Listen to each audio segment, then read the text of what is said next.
When we talk about the Southern Qi dynasty, we can't really begin without first lingering in the shadows of the dynasty that came before it, the Lusong. The end of one dynasty is never just an ending, it's a messy handoff, a twilight where everything feels unsteady, and where you can almost hear the creaking of the beams of the state before they come crashing down. To understand why the Southern Qi could even exist, you've got to picture the late 5th century in southern China, a time of exhausted rulers, restless generals, and a people caught between hope and dread. The Lusong had once seemed like a dynasty that could last. Founded in 420 by Liu Yu, a man who rose from humble beginnings to seize power through military brilliance, the dynasty carried with it the image of strength. Liu had been a common soldier who became a warlord, and then, through sheer grit, founded a dynasty that briefly gave the South a sense of stability. But, like many dynasties born from the sword, its stability was brittle. The very thing that had made the Lusong powerful, the strength of military leaders, was also its greatest weakness. The throne sat in Jiankang, modern Nanjing, but the empire's security often depended less on emperors and more on generals with their own followings, their own ambitions, and their own grudges. By the 470s, the Lusong court was in chaos. Succession disputes had torn through the royal house like wildfire. Emperors had been murdered, brothers had turned against brothers, and the blood of the royal family had stained the palace floors too many times for anyone to believe in the divine mandate of the House of Liu anymore. It's one thing for a dynasty to face outside threats, but when the greatest danger to an emperor's life comes from his own relatives, the people start whispering that heaven has already turned its back. And in 5th century China, that whisper could be louder than an army. The emperor who sat on the throne at the time, the last true Lusong ruler, was Emperor Shun, a young man with no real power of his own. He was essentially a puppet, manipulated by the powerful general Xiao Daoqing, the man who would, in a few years, sweep away the Lusong altogether. But let's not get ahead of ourselves. For now, imagine Emperor Shun in the palace, young, nervous, hemmed in by eunuchs and ministers who all watched his every move. He wore the robes of an emperor, but the reality was far sadder. He was a symbol, a placeholder. The dynasty had reached the point where its emperor no longer commanded respect, only pity. Meanwhile, in the provinces, governors and military commanders were beginning to look out for themselves more than for the throne. That's always a bad sign. When officials stop thinking in terms of we and start thinking only of me, the state is already slipping away. Armies that should have been loyal to the dynasty often followed their generals instead. Some of those generals didn't mind reminding the court in Jiankang that they held the real power. And when food shipments were delayed, or when bandits roamed the countryside unchecked, it was the ordinary farmer or merchant who suffered first. For them, the decline of the Lusong dynasty wasn't a political drama, it was hunger in their stomachs, taxes they couldn't afford, and the sense that no one in Jiankang was looking out for them anymore. Let's pause here and picture Jiankang itself at this twilight hour. It was a bustling city along the Yangtze River, filled with traders, scholars, monks, and soldiers. Temples rose beside markets, and the hum of commerce mixed with the chants of Buddhist sutras. But beneath that hum there was unease. Merchants wondered if the next change of ruler would bring higher levies. Scholars whispered over tea about the loss of virtue in the imperial house. Soldiers, some paid irregularly, spent their nights in gambling houses, wondering if their loyalty would soon be tested. Even the river seemed to carry a different mood, swollen with both goods and rumors. Dynasties rarely fall all at once, they erode. With the Lusong, the erosion was accelerated by the paranoia and cruelty of Emperor Hefei, who reigned before Shun. Hefei had been erratic and violent, sometimes personally attacking his ministers, other times indulging in bizarre games that left even his own retainers unsettled. When a ruler loses the respect of his ministers, the dynasty is weakened. When he loses their fear, the dynasty is doomed. Hefei was assassinated by Xiao Daoqing in 477, and that act was both shocking and unsurprising. Shocking because murdering an emperor always carried cosmic weight. Unsurprising because everyone could see the dynasty had lost its grip. Hefei's death marked the beginning of the end, and Emperor Shun's powerless reign was just the final stage. Here's the thing. When we talk about mandate of heaven in Chinese history, it's not some abstract philosophy. It was the heartbeat of legitimacy. People believed deeply that heaven granted its mandate to virtuous rulers, and when those rulers became corrupt, cruel, or incapable, heaven withdrew it. Natural disasters, plagues, famines all were seen as signs of heaven's displeasure. And guess what was happening in these years? Floods along the Yangtze. Locust swarms devastating crops. Famines leaving villages abandoned. To the people, these weren't just bad luck. They were heaven's verdict on the Lusong. That idea, passed from villager to villager, mattered as much as any general's army. When heaven's mandate was gone, the people could accept, even welcome, a new dynasty. Now, let's bring back Xiao Daoqing, the general who was watching all this unfold. At this moment, he was playing a careful game. He had risen under the Lusong as a military commander, earning respect through competence and patience. Unlike some generals, he didn't rush to seize the throne. He waited, building alliances, making sure that when he did move, no one could stop him. You could say he was like a chess player who sees not just the next move, but the next 10. The decline of the Lusong was the board he played on, and every mistake they made was another opening for him.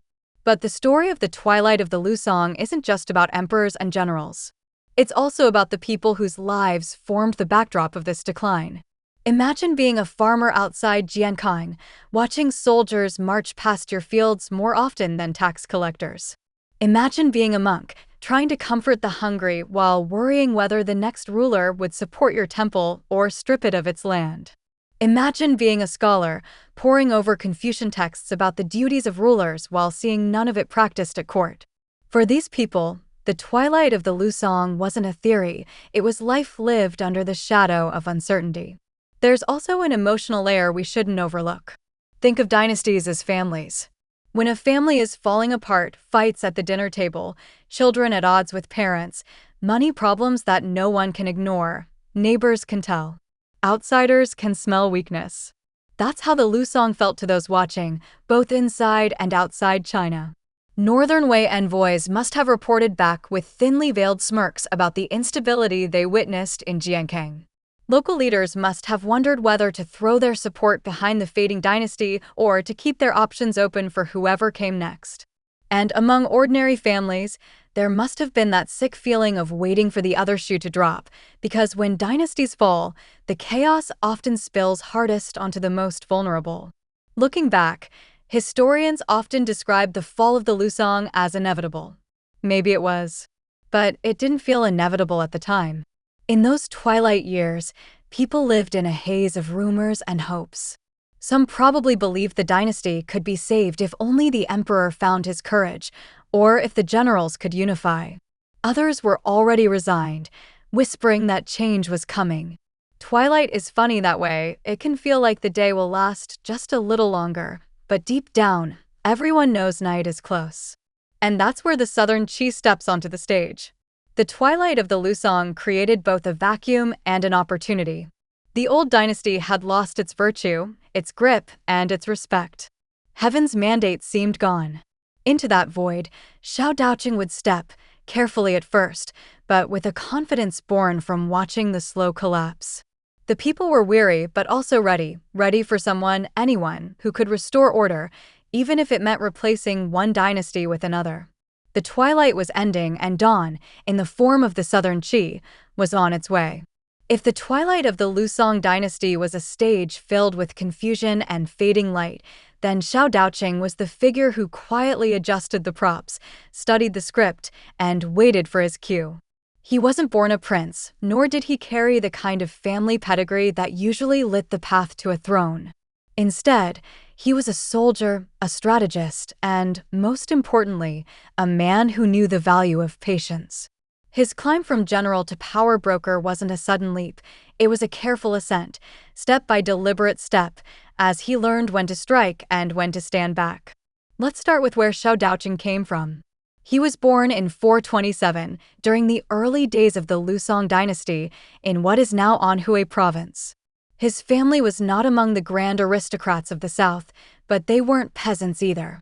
They were part of that middle stratum, modest landholders and local officials, who often produced capable sons for the army.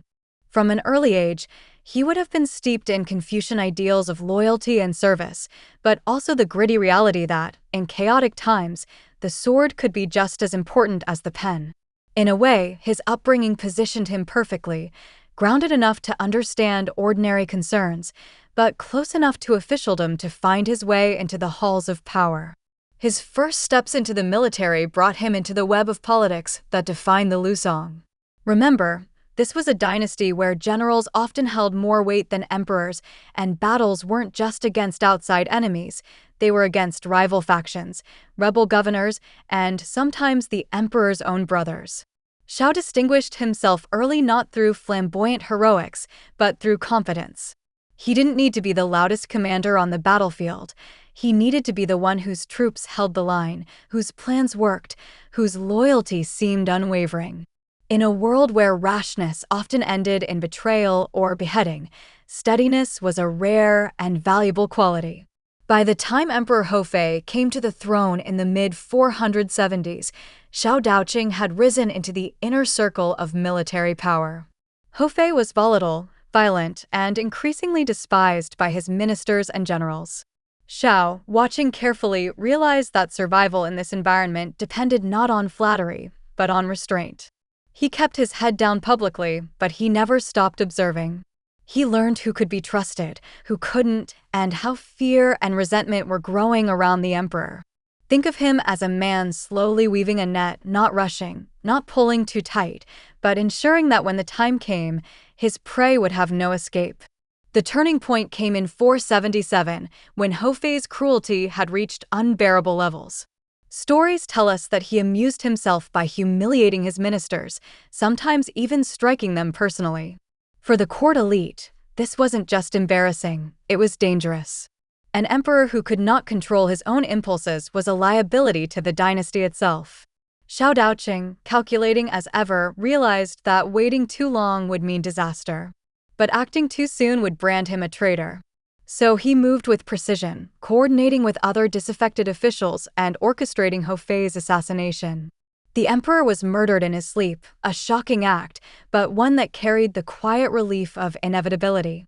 Here's where Zhao's brilliance really shines. Killing a tyrant was only half the job. The real trick was making sure the killing led not to chaos, but to order and to his own rise. Xiao immediately positioned himself as the savior of the dynasty, not its destroyer. He placed the young Emperor Shun, Hefei's brother, on the throne. This was a masterstroke. By keeping the Lusong name alive, at least on paper, Xiao avoided the immediate stigma of usurpation. He could present himself as a loyal minister, protecting the dynasty from its own worst impulses. And yet, everyone knew who held the real power.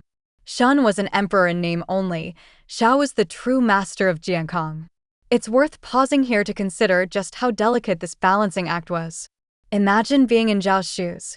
He had just orchestrated the death of an emperor, something that could easily brand him a villain. He had a choice: claim the throne outright, or bide his time. Most ambitious men in Chinese history rushed the process, eager to crown themselves. Xiao didn't. He knew that legitimacy mattered, that rushing would only spark rebellion.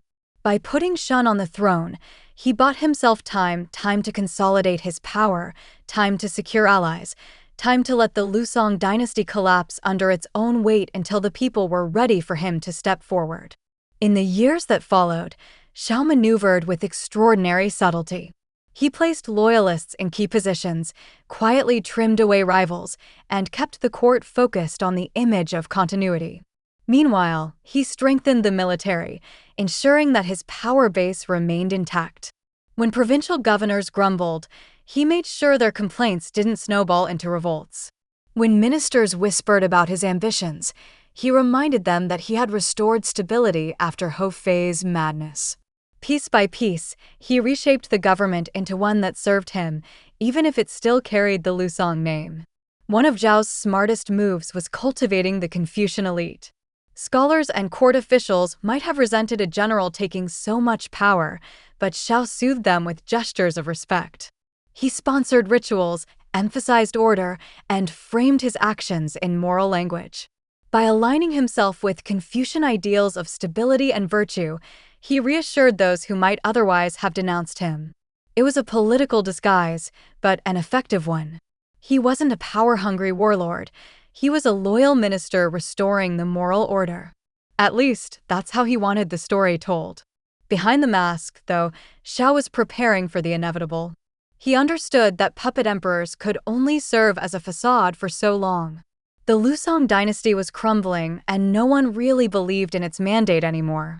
Every natural disaster, every palace intrigue, every sign of weakness only underscored that heaven's favor had shifted. Xiao knew the question wasn't if he would take the throne, but when. And timing, as always, was everything. His climb from general to power broker shows us something important about how dynasties rose and fell in this era. It wasn't always about battlefield victories or dramatic coups. Sometimes it was about patience, calculation, and the slow accumulation of power. Xiao Daoqing didn't seize the throne in a single stroke. He built toward it like a craftsman shaping wood, shaving off splinters, smoothing rough edges, and waiting until the piece was ready. He played the long game, and in a world of short-sighted ambition, that made him stand out. Meanwhile, the people in Jiankang and beyond must have felt the shift. They saw the emperor fade into the background while the general stepped into the spotlight. They watched rituals continue, but with less conviction.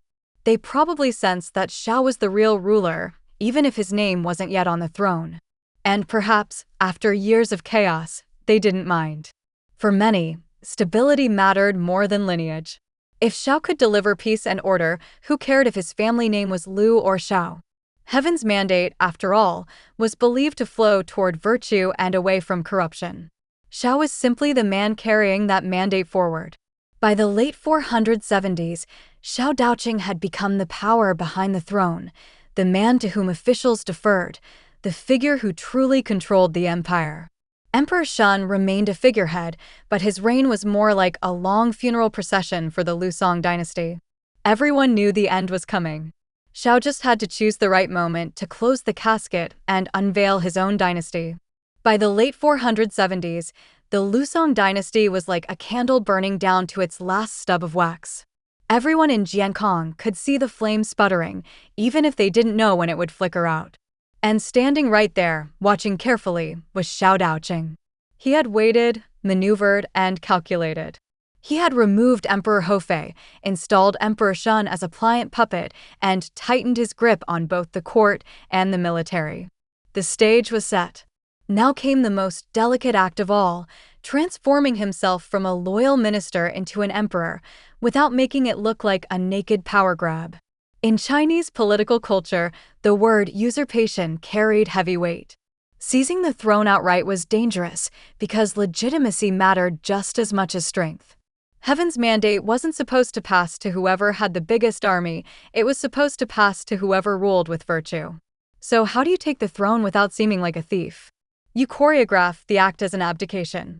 You make it look like the old dynasty, exhausted and broken, hands over the crown willingly, even gratefully. Xiao understood this better than anyone. The abdication of Emperor Shun in 479 wasn't just a transfer of power. It was political theater of the highest order. Picture it, ministers lined up in the court, their faces a mix of relief and tension, guards stationed discreetly but firmly to prevent any disruption, scribes ready to record the words that would seal the end of one dynasty and the birth of another. At the center of it all stood Xiao Daoqing, outwardly humble, inwardly resolute, waiting to accept what had already been his in practice for years. Emperor Shun, still a teenager and painfully aware of his own impotence, was brought forward. He had no real choice in the matter. The dynasty he represented was already dead in all but name, and he knew that resisting would only end with his blood on the palace floor. Zhao's men had made sure of that. So, instead of defiance, there was resignation. The young emperor issued the formal edict of abdication, declaring that heaven's mandate had shifted, that Xiao Daoqing was the man best suited to carry the realm forward. Of course, we can guess who actually wrote those words. The symbolism of abdication mattered more than the reality. On paper, it looked like continuity, like heaven had simply redirected its favor from one house to another. Rituals were performed to sanctify the act. Scholars cited historical precedents, going back to the legendary sage Kings Xiao and Shun, who had supposedly handed power to virtuous successors instead of their sons. By invoking those ancient ideals, Zhao's takeover could be dressed not as betrayal, but as righteous necessity. It was, at least in the official script, the will of heaven and the choice of the dynasty itself. But let's not kid ourselves, the people watching from outside the palace walls weren't fooled by all the ceremony. They knew Xiao had orchestrated everything. They knew Emperor Shun hadn't, willingly, abdicated so much as survived by compliance. Still, after decades of instability, many were probably relieved. Better a strong usurper who might bring order than a weak dynasty sinking into chaos. For farmers in the countryside, what mattered wasn't the name on the throne but whether the granaries were stocked and the roads were safe. If Xiao could deliver that, the moral niceties of abdication were details for scholars to argue about. Yet, Xiao Daoqing himself never underestimated the importance of appearances. He staged the abdication as carefully as a general arranges troops before battle. He knew that by cloaking his seizure of power in the garb of tradition, he could smooth the transition, avoiding rebellions that might flare if people thought he had torn the crown from Shun's head by brute force. Instead, the Lusong dynasty seemed to bow out gracefully, leaving the southern Qi to rise as its natural successor. There's a subtle irony here worth noting. Just a few generations earlier, the Lusong founder, Lu Yu, had done something strikingly similar, rising from the ranks of the military, eliminating weak rulers, and finally taking the throne for himself. Now Xiao Daoqing was following the same pattern, almost as if dynasties in this period had a built-in expiration date. The same script was playing out again, just with different actors. It shows us how fragile legitimacy really was in these years. Families claimed heaven's mandate, but generals with enough soldiers and enough patience could rewrite the script whenever a dynasty faltered. Of course, abdication wasn't just a matter of words, it was also a matter of what happened to the deposed emperor. Shun, stripped of his title, was given the title Prince of Ruyin. It sounded dignified, but in truth, it was a polite prison. Xiao couldn't risk leaving a former emperor alive with even a sliver of influence. And sure enough, not long after the abdication, Shun was quietly eliminated. Some sources say he was suffocated with a blanket, swift, quiet, and final. That's the dark side of abdication theater, the smiling handover in public and the silent execution behind closed doors. From that moment in 479, the Lusong dynasty was officially over, and the southern Qi dynasty was born. Xiao Daoqing became Emperor Gao of Qi, the founder of a new house. The dynasty change was wrapped in the language of virtue, but everyone knew the truth. It was strength, strategy, and the exhaustion of the old order that had carried Xiao to the throne. Now, think about what this abdication drama must have felt like to those living through it. For ministers at court, it was relief mixed with unease. They had survived the dangerous years of Hofei and Shun, and now they had a new emperor who at least seemed competent. But loyalty was a fragile thing. If Xiao could overthrow the Lusong, what was to stop some future general from doing the same to him? For scholars, it was an opportunity to polish their pens and justify the new order, weaving moral arguments that made the transition look inevitable. For soldiers, it was a reminder that their loyalty determined dynasties. And for commoners, it was just another change of banners, another set of names on the tax registers. Life went on, but hopefully with less chaos. Looking back, the abdication of Emperor Shun reveals the strange paradox of Chinese dynastic politics. On the one hand, the idea of heaven's mandate made rulers seem almost untouchable. On the other, the mandate could be claimed, transferred, or revoked whenever the balance of power shifted. The Lusong had once seemed destined to rule for centuries, but in less than 60 years, they were gone, replaced by the southern Qi. And the shift came not with apocalyptic battles or fiery collapses, but with a carefully staged ceremony in a palace hall, where a frightened teenager declared that he was stepping aside for a man who had already taken everything. That's the heart of the abdication drama, the mixture of theater and reality, of ritual and raw power. Xiao Daocheng understood that a dynasty wasn't destroyed just by killing an emperor, it was destroyed when people stopped believing in it. And by the time Shan handed him the throne, no one believed in the Lusong anymore. The southern Qi didn't so much conquer the Lusong as inherit its empty shell. The moment Xiao Daocheng became Emperor Gao of the new southern Qi dynasty in 479, his work was only half done. Taking power is one thing, holding it is another. A sword can win a throne, but it can't by itself convince millions of people across rivers, mountains, and provinces that heaven has truly blessed this new ruler. And Xiao knew that the ghosts of the Lusong dynasty still lingered in the people's minds. The banners might have changed, but legitimacy had to be earned, performed, and reinforced, day after day, with words, rituals, and gestures that made the Southern Qi seem not just a new dynasty, but the rightful one. So how do you convince an empire that your rule is legitimate? You put on a show. Not a cheap one, but a carefully crafted performance rooted in tradition, history, and symbolism. Xiao understood this instinctively. He had clawed his way to power, yes, but he wasn't about to let anyone think of him as just another usurper. Instead, he leaned on the cultural weight of ritual, those ceremonies and forms that connected his reign to centuries of Chinese political philosophy. If the people saw him acting like a true son of heaven, then maybe, just maybe, they would believe he was one. The first step was the enthronement ceremony. Imagine the palace halls of Jiankang filled with ministers in solemn robes, incense smoke curling into the air, drums and bells echoing like thunder. The ritual wasn't just pomp, it was a deliberate message. The abdication had already framed Xiao as heaven's chosen successor, but the enthronement sealed it. He received the imperial seal, the symbol of authority passed from dynasty to dynasty, and mounted the throne not as a mere general who had taken power, but as a ruler stepping into a cosmic role. Every bow, every recited phrase, every ritual libation hammered home the point. This was continuity, not chaos. But rituals alone wouldn't silence the doubts. Words mattered too. And here, Confucian rhetoric was Zhao's greatest ally. Court scholars set to work composing edicts and proclamations that cast the fall of the Lusong as destiny. They wrote that the old dynasty had lost its virtue, that corruption and cruelty had drained heaven's favor, and that heaven, in its wisdom, had turned to Xiao as the restorer of order. This wasn't spin, it was the standard way dynastic change was explained. History was rewritten in the language of morality, where every flood and famine under the Lusong was evidence of their unworthiness, and every victory or ritual under Xiao was proof of his heaven-granted authority. It's striking, really, how powerful this narrative was. People living in remote villages might never meet an imperial official, but they would hear proclamations read in the marketplace, stamped with the imperial seal. They would hear priests and monks echoing the same message, that a new order had been established, that heaven had acted, that stability would return.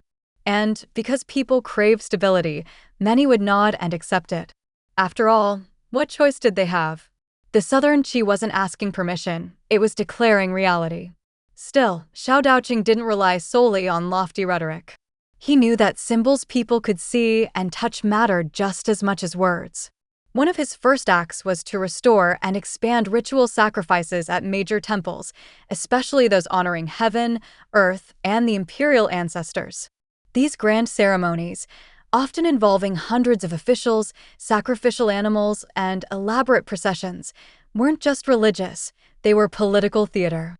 By sacrificing to heaven, Xiao publicly bound himself to the divine order, reinforcing the idea that his reign was sanctioned not just by men, but by the cosmos itself. At the same time, Xiao understood the power of history. Chinese rulers were always in conversation with the past, measuring themselves against the great dynasties that came before. To establish legitimacy, Xiao had to place the Southern Qi in that lineage. Court historians were tasked with compiling the official history of the Lusong, and, predictably, it painted the last emperors as corrupt, violent, and doomed. Meanwhile, Zhao's rise was cast as the natural correction to their failures. History wasn't just being recorded, it was being weaponized to justify the present. But let's not forget the more practical side of legitimacy. Rituals and rhetoric might convince scholars and officials, but ordinary people judged rulers by different measures. Were taxes fair? Were roads safe? And did granaries have grain when harvests failed? Xiao made a point of addressing these concerns early in his reign. He reduced some of the harsher taxes imposed during the Lusong collapse, ordered repairs to city walls and canals, and tried to show that he was a ruler who cared for the people's livelihood. These gestures, though modest, mattered. They made his rhetoric of virtue tangible in the daily lives of farmers and merchants. Of course, Xiao wasn't naive. He knew that some would always see him as a usurper. That's why he moved carefully to neutralize threats. Loyalists of the Lusong dynasty were quietly removed from positions of influence.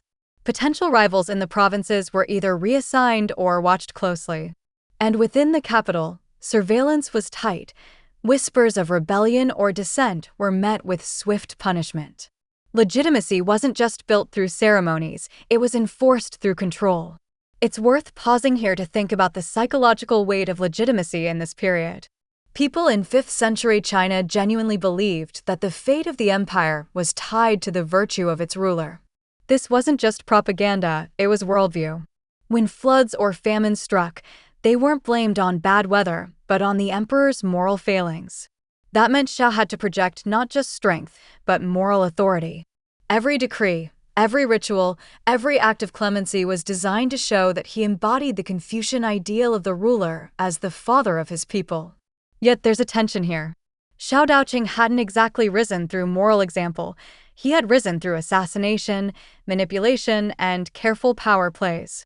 The very things that secured him the throne had to be hidden under a veneer of virtue. That's the paradox of so many rulers in history. The qualities that make them successful in seizing power are often the very ones they must disguise once they sit on the throne. For Xiao, legitimacy meant crafting an image of benevolence and order, even as he ruled with the cold precision of a man who knew how fragile power really was. By the early 480s, the Southern Qi dynasty had begun to settle into place. The shock of transition was fading, replaced by a cautious acceptance. The Lusong name was being relegated to history, while the Qi name adorned documents, coins, and proclamations. The rituals had been performed, the rhetoric had been written, and the empire had been reminded of its place in the grand cycle of dynasties rising and falling. The weight of history was now on Xiao Daoqing's shoulders, and he bore it with the confidence of a man who believed he had mastered the game. Legitimacy, though, is never permanent. It has to be renewed constantly, through every action and every decision. Zhao's careful establishment of his rule laid the foundation for the Southern Qi, but the cracks would eventually show, as they always do. For now, though, in those first years, the dynasty seemed secure. The rituals had worked, the rhetoric had landed, and the people, weary of chaos, were willing to give this new emperor a chance. The stage was set for the Southern Qi to shine, at least for a little while. Every new dynasty has its generals, its ministers, and its schemers. But just as important, though often less dramatic, are its scholars. These were the men who picked up their brushes, dipped them into ink, and gave shape to a dynasty's story. For the Southern Qi, freshly born out of Xiao Daoqing's calculated maneuvering, court scholars became indispensable. They were the ones who would polish the dynasty's image, drape it in moral authority, and remind everyone, whether in the capital or in some distant county, that this wasn't just a coup. It was the unfolding of heaven's plan. Let's think about what scholars meant in late 5th century China. Confucian ideals still dominated intellectual life. Even with Buddhism spreading across the south and Taoism weaving itself into daily ritual, Confucianism remained the gold standard for governance. Scholars trained in the Confucian classics weren't just academics, they were the interpreters of legitimacy. Their job wasn't to fight wars or collect taxes, but to explain, justify, and sanctify. And Xiao Daoqing, now Emperor Gao of Qi, understood this very well. A dynasty without scholars was like a body without a face, powerful, perhaps, but faceless and awkward. The Confucian model of rulership demanded certain things. A ruler had to act with virtue, show benevolence toward the people, respect ritual, and maintain order. Now, we know Zhao's rise to power hadn't exactly been a case study in Confucian benevolence. He had orchestrated an assassination, manipulated a puppet emperor, and staged an abdication. Not exactly what Confucius had in mind. But this is where scholars came in. Their pens could soften hard edges, recast ambition as destiny, and cloak power plays in the noble language of morality. So, in those early years of Southern Qi, the court was busy not just with rituals, but with writing. Scholars drafted edicts that painted the Lusong dynasty as a tragic but inevitable decline. Their rulers, they argued, had lost virtue, neglected the classics, and ignored the needs of the people. Xiao Daoqing, in contrast, was framed as a man of humility who had reluctantly stepped forward because heaven demanded it. The contrast was sharpened with every brushstroke. The Lusong were corrupt, the Qi were virtuous. The old order was diseased, the new order was a cure.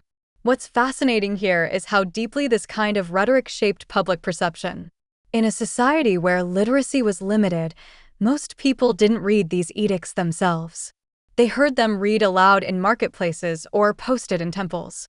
They heard traveling officials repeat them when resolving disputes. They even heard echoes of them in sermons from Buddhist monks or Taoist priests, who adapted imperial messaging into their own religious frameworks. The scholars' words rippled outward like pebbles dropped into a pond, reaching places the emperor himself would never see. But scholars didn't just write edicts. They also advised the emperor on how to behave in ways that matched Confucian ideals. For instance, they encouraged him to show frugality in dress and ritual, at least in public. Extravagance, after all, was one of the sins that had brought down the Lusong.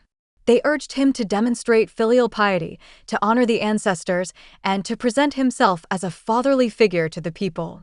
Even if Xiao Daoqing had a sharp and calculating mind behind closed doors, when he appeared in public, he had to look the part of the Confucian sage king. Scholars taught him how to play that role convincingly. Let's not forget the role of history either. Scholars were also historians, and one of their first tasks under the Qi was to compile official accounts of the Lusong dynasty. These weren't neutral records, they were morality tales. The last Lusong rulers were portrayed as cruel, paranoid, or weak, their downfalls cast as warnings against the dangers of abandoning Confucian virtue. Meanwhile, Xiao Daoqing's rise was framed as almost providential, the moment when heaven shifted its mandate to restore balance. By shaping the historical record, scholars ensured that future generations would see the Southern Qi as rightful heirs, not opportunistic usurpers. Of course, this raises an uncomfortable question. Did people actually believe all this? The answer is complicated. Many officials probably didn't, at least not fully. They knew Xiao Daoqing's climb had been ruthless. But belief in Confucian ideals was layered. Even if they doubted the sincerity of the emperor, they still believed in the framework, that heaven's mandate was real, that virtue mattered, that dynasties rose and fell by moral law. So even if the Southern Qi's version of events felt like propaganda, it was propaganda written in the only language that really counted. And that gave it power. Scholars also played a subtler role. They set the tone for governance. Confucian ideals emphasized hierarchy, ritual propriety, and a clear chain of authority. That meant advising the emperor on how to treat ministers, how to structure the bureaucracy, and even how to word punishments. A dynasty without this framework could easily slip into the perception of being just another warlord's regime. But with it, the Southern Qi looked like a continuation of centuries of civilized order. That mattered not just in Jiankang but in the provinces, where governors and magistrates could point to imperial edicts and say, "See? This is the law of the realm." It's easy to underestimate this side of statecraft because it isn't as dramatic as battles or assassinations. But think of it this way, a dynasty without scholars is like a government without public relations. You might win a war, but can you win the narrative? For Xiao Daoqing, scholars were the ones who made his reign look not just strong but righteous. They polished his image, gave his dynasty a moral vocabulary, and helped embed the Southern Qi into the larger story of China's dynastic cycle. There's a human side to this too. Imagine being one of those scholars. You had studied the Confucian classics your whole life, dreaming of serving a virtuous emperor. Instead, you found yourself justifying the rule of a man who had taken power through cunning and force. Did they feel conflicted? Some probably did. Others may have convinced themselves that supporting the southern Qi was still serving the greater good because stability was better than chaos. And perhaps a few were genuinely taken in by Zhao's rituals and proclamations, seeing in him the possibility of restoring order after the Lusong mess.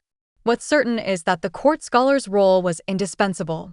They were the ones who stitched together the emperor's actions and Confucian ideals into a seamless garment of legitimacy. Without them, Xiao Daoqing's reign might have looked nakedly opportunistic. With them, it looked like the fulfillment of heaven's will. And for a dynasty trying to establish itself in uncertain times, that difference was everything. By the mid-480s, the southern Qi was beginning to feel more secure. The rituals had been performed, the rhetoric had been spread, and the scholars had done their work. On paper, the dynasty was firmly grounded in Confucian ideals. In reality, power was still fragile, but the veneer of legitimacy was strong enough to hold. For now, the brush had been as mighty as the sword. When Xiao Daoqing finally took the throne in 479, he did not burst onto the stage with fireworks or sweeping reforms. Instead, he stepped carefully, like a man walking across a frozen river, testing each step before placing his weight. His rise had been bloody and deliberate. His survival as emperor would depend on caution. These first years as Emperor Gao of Southern Qi show us something revealing about his character. He wasn't driven by wild ambition or reckless pride. He was a pragmatist who knew that power seized too boldly could be just as quickly lost. The first challenge he faced was the shadow of the Lusong dynasty. Yes, he had orchestrated a smooth abdication, wrapped it in ritual, and staged it as heaven's will. But let's be honest, everyone knew he had been the real force behind the throne for years. Ministers, generals, and even commoners had watched the transition unfold. For some, the memory of the Lusong still lingered. Loyalist factions, though weakened, still existed, and Xiao knew he couldn't afford to let nostalgia for the old house fester into rebellion. His response? A balancing act of firmness and restraint. On the one hand, he neutralized potential threats. Those who might rally support for the Lusong were quietly removed from influence. Some were reassigned to distant posts, others found themselves under discreet surveillance. But on the other hand, Xiao avoided wholesale purges. He didn't want to be seen as paranoid or cruel. Too much bloodshed would only remind people of the chaos that had marked the dynasty's twilight years. Instead, he cultivated an image of moderation, decisive enough to secure his reign, but not ruthless enough to appear tyrannical. This moderation extended to his governance style. Emperor Gao understood that the empire was weary. Decades of civil strife, coups, and assassinations had drained both the treasury and the people's patience. So he emphasized stability above all. His early policies were cautious, pragmatic measures designed to reassure his subjects. Taxes were adjusted slightly downward, not dramatically but enough to signal relief. Granaries were inspected and, where possible, replenished. Roads and city defenses were given attention, though resources were limited. These weren't bold reforms, but they were steady, sensible steps, the kind that told people, this is not a dynasty of chaos. You can breathe again. It's interesting to contrast Zhao's approach with other founders of dynasties in Chinese history. Some swept in with grand visions, overhauling institutions or launching ambitious projects to put their stamp on history. Xiao didn't. Perhaps he lacked the resources, perhaps he lacked the confidence. But more likely, he understood his moment. The empire didn't need grand visions, it needed calm. He chose consolidation over innovation, and in those first years, it worked. His caution also showed in his personal conduct. Court records describe him as frugal, especially compared to the excesses of the late Lusong rulers. He avoided lavish banquets and ostentatious displays, preferring simplicity. This wasn't just personal preference, it was political strategy. Frugality was a Confucian virtue, and by practicing it publicly, Xiao reinforced the image that his dynasty was morally upright, a refreshing contrast to the corruption of the past. Ministers praised his restraint, and scholars pointed to it as evidence of heaven's favor. Was it genuine or calculated? Maybe both. Either way, it served him well. Of course, cautious governance didn't mean passivity. Xiao was still a general at heart, and he kept a close watch on the military. He reorganized command structures to ensure that no rival general could easily amass independent power, a mistake the Lusong emperors had made repeatedly. At the same time, he invested in the capital's defenses and kept troops close at hand. This wasn't an empire poised for conquest, it was an empire trying to keep itself intact. And in those fragile years, that focus was wise. Still, cracks existed beneath the surface. Xiao Daoqing's legitimacy, though shored up with rituals and rhetoric, remained somewhat fragile. He was acutely aware of his reputation as a usurper. That awareness made him cautious, but it also made him wary, sometimes overly so. Whispered rumors about his ambition or doubts about his virtue could provoke harsh responses. Though he avoided the extremes of paranoia that would later consume his successors, he never fully escaped the insecurity that comes with founding a dynasty by force. For ordinary people, what did these first years look like? Probably a mix of relief and uncertainty. Relief, because after the chaos of Hefei's violence and Shun's impotence, there was finally an emperor who seemed competent and steady. Uncertainty, because no one knew if this new dynasty would last. Was Xiao Daoqing a temporary caretaker or the founder of something enduring? In villages along the Yangtze, farmers may have cared less about the name of the dynasty and more about whether bandits would raid their fields or whether taxes would leave them destitute. From their perspective, the early southern Qi offered a fragile hope that life might at least stop getting worse. Let's not overlook the symbolic dimension either. Xiao understood the value of appearances, and in those first years, he leaned heavily on ritual. Seasonal sacrifices, ancestor worship, and the performance of imperial duties were carried out with precision. These ceremonies weren't just religious, they were political signals. By observing them faithfully, Xiao positioned himself not as a military strongman, but as a cultured, legitimate emperor in the Confucian mold.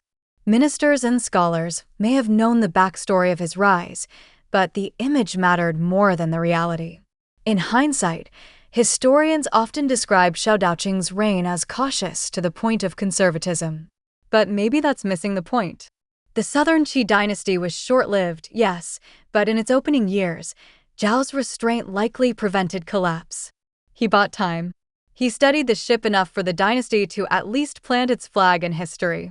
That kind of cautious governance doesn't grab headlines, but it's often what keeps a state afloat in turbulent times. By the early 480s, Emperor Gao had secured the basics. The dynasty was recognized, rivals were subdued, the bureaucracy was functioning, and the people had begun to adjust to the new order. The southern Qi didn't blaze with brilliance, but it didn't stumble either, not yet.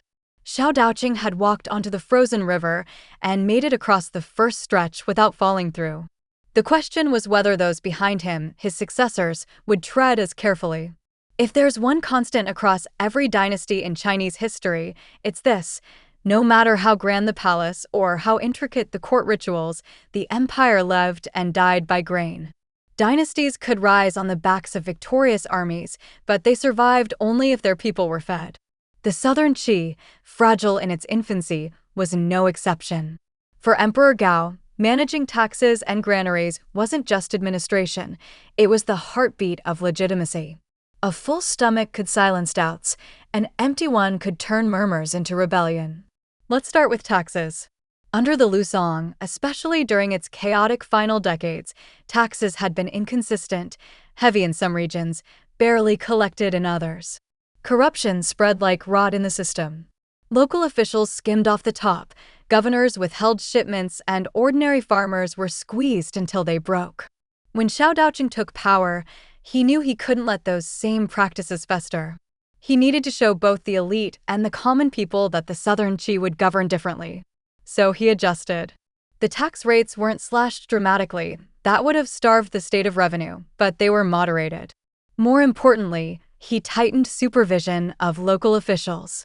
Granary inspectors were dispatched, audits were ordered, and a new emphasis was placed on making sure that what was collected actually reached the central government. This was less about kindness than about control. If taxes bypassed the court, the provinces grew too strong. If granaries ran dry, the capital weakened. By reigning in corruption, Shao strengthened his own hand. The granaries themselves became a kind of political symbol. In Chinese governance, granaries weren't just storage, they were security, the empire's insurance policy against famine. A dynasty that kept its granaries full could weather bad harvests without riots. One that let them empty invited disaster. Xiao Daoqing took this lesson to heart. Early in his reign, he ordered repairs to state granaries and made sure they were stocked whenever possible. Grain shipments along the Yangtze were monitored closely, and officials who diverted supplies risked severe punishment. These measures sent a clear message. The southern Qi may have come to power through intrigue, but it would sustain itself through order. Now, let's imagine what this looked like on the ground.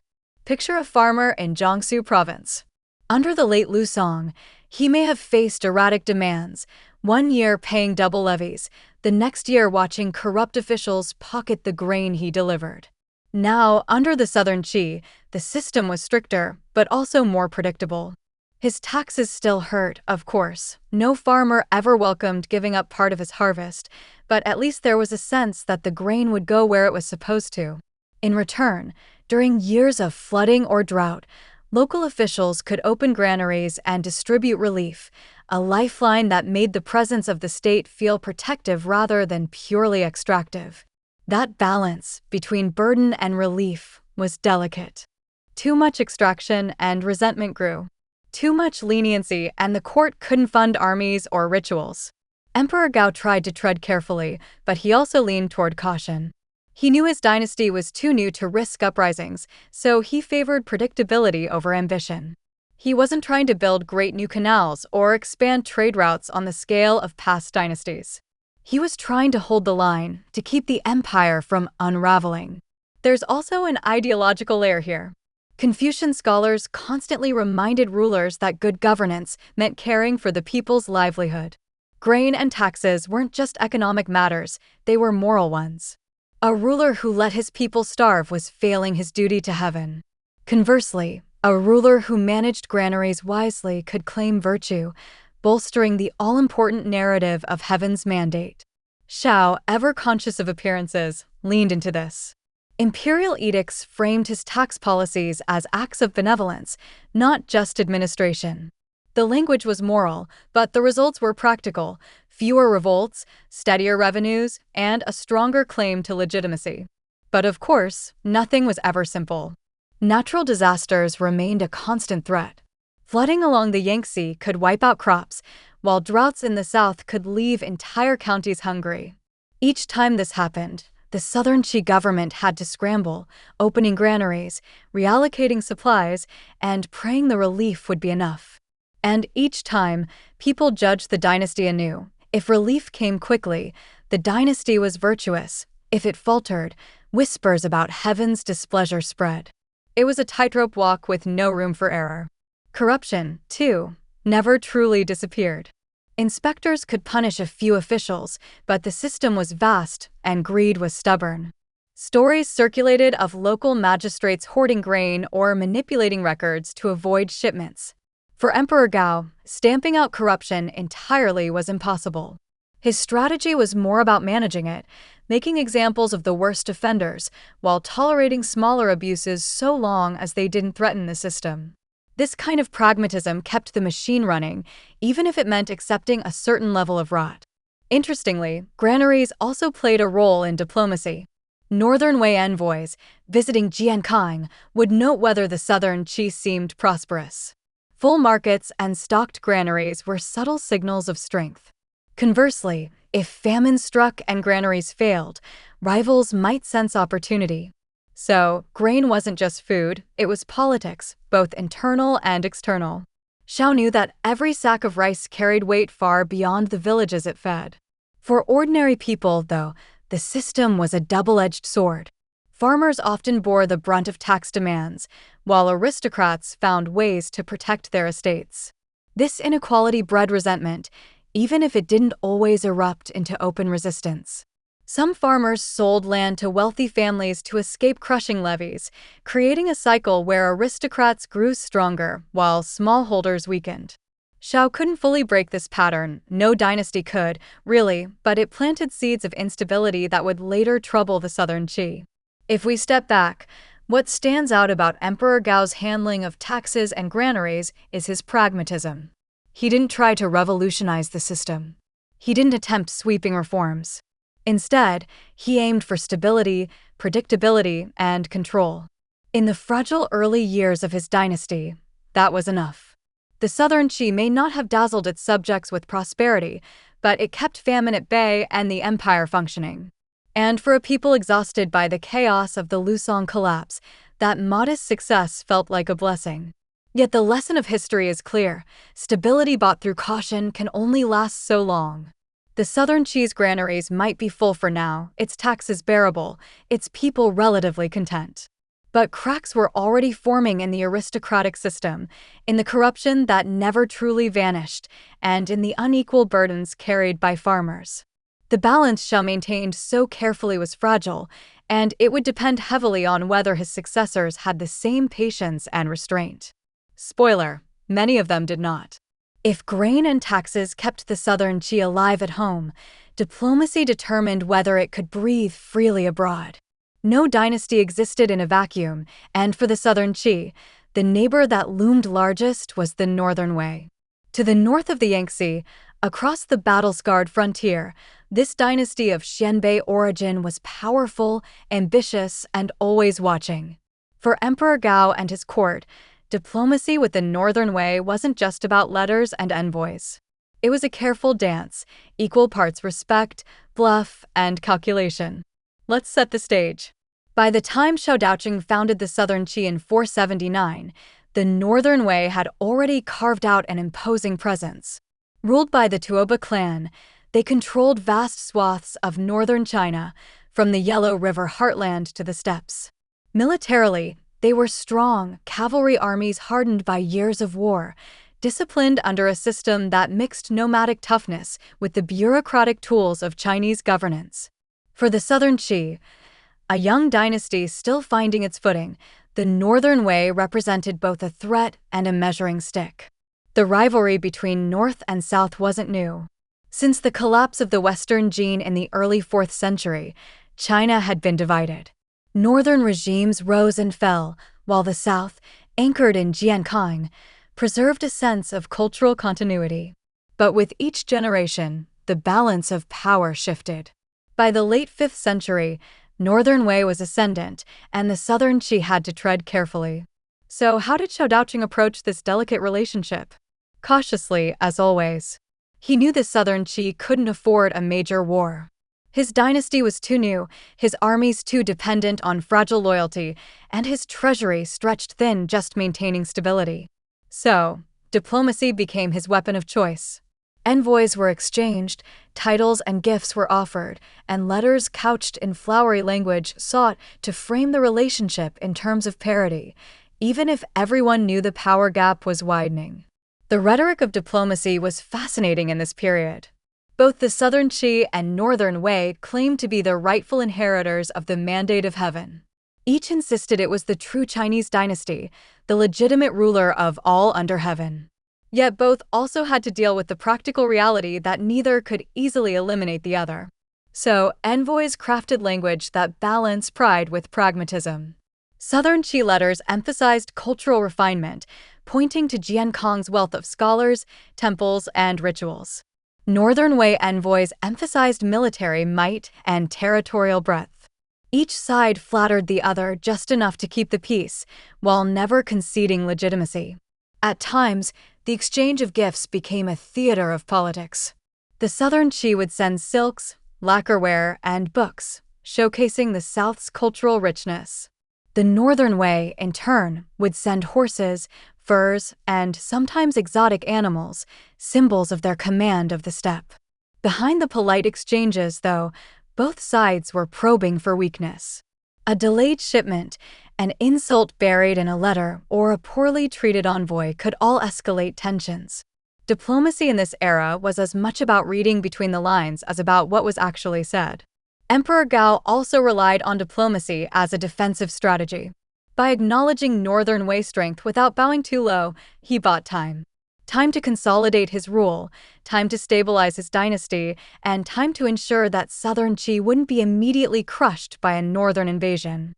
He framed his dynasty as a respectable counterpart rather than a rebellious challenger, and while Northern Wei never truly recognized the Southern Qi as equals, they also saw little advantage in launching an all-out war across the Yangtze. That's not to say the frontier was quiet. Skirmishes flared, raids crossed borders, and generals along the line remained on constant alert. The Huai River Valley, in particular, was a contested zone, a patchwork of fortresses and outposts where loyalties could shift like the wind. For local villagers, diplomacy in Jiankang was abstract. What mattered were the soldiers marching through their fields, the taxes levied to fund defenses, and the occasional chaos of border clashes. To them, the North-South rivalry was lived reality, not just rhetoric. Diplomacy with Northern Wei also had a cultural dimension. The Southern Qi elite prided themselves on their Confucian refinement, contrasting themselves with what they often described as the barbarian origins of the Northern Wei rulers. But here's the twist. By the late 5th century, the Northern Wei court in Luoyang was undergoing Sinicization.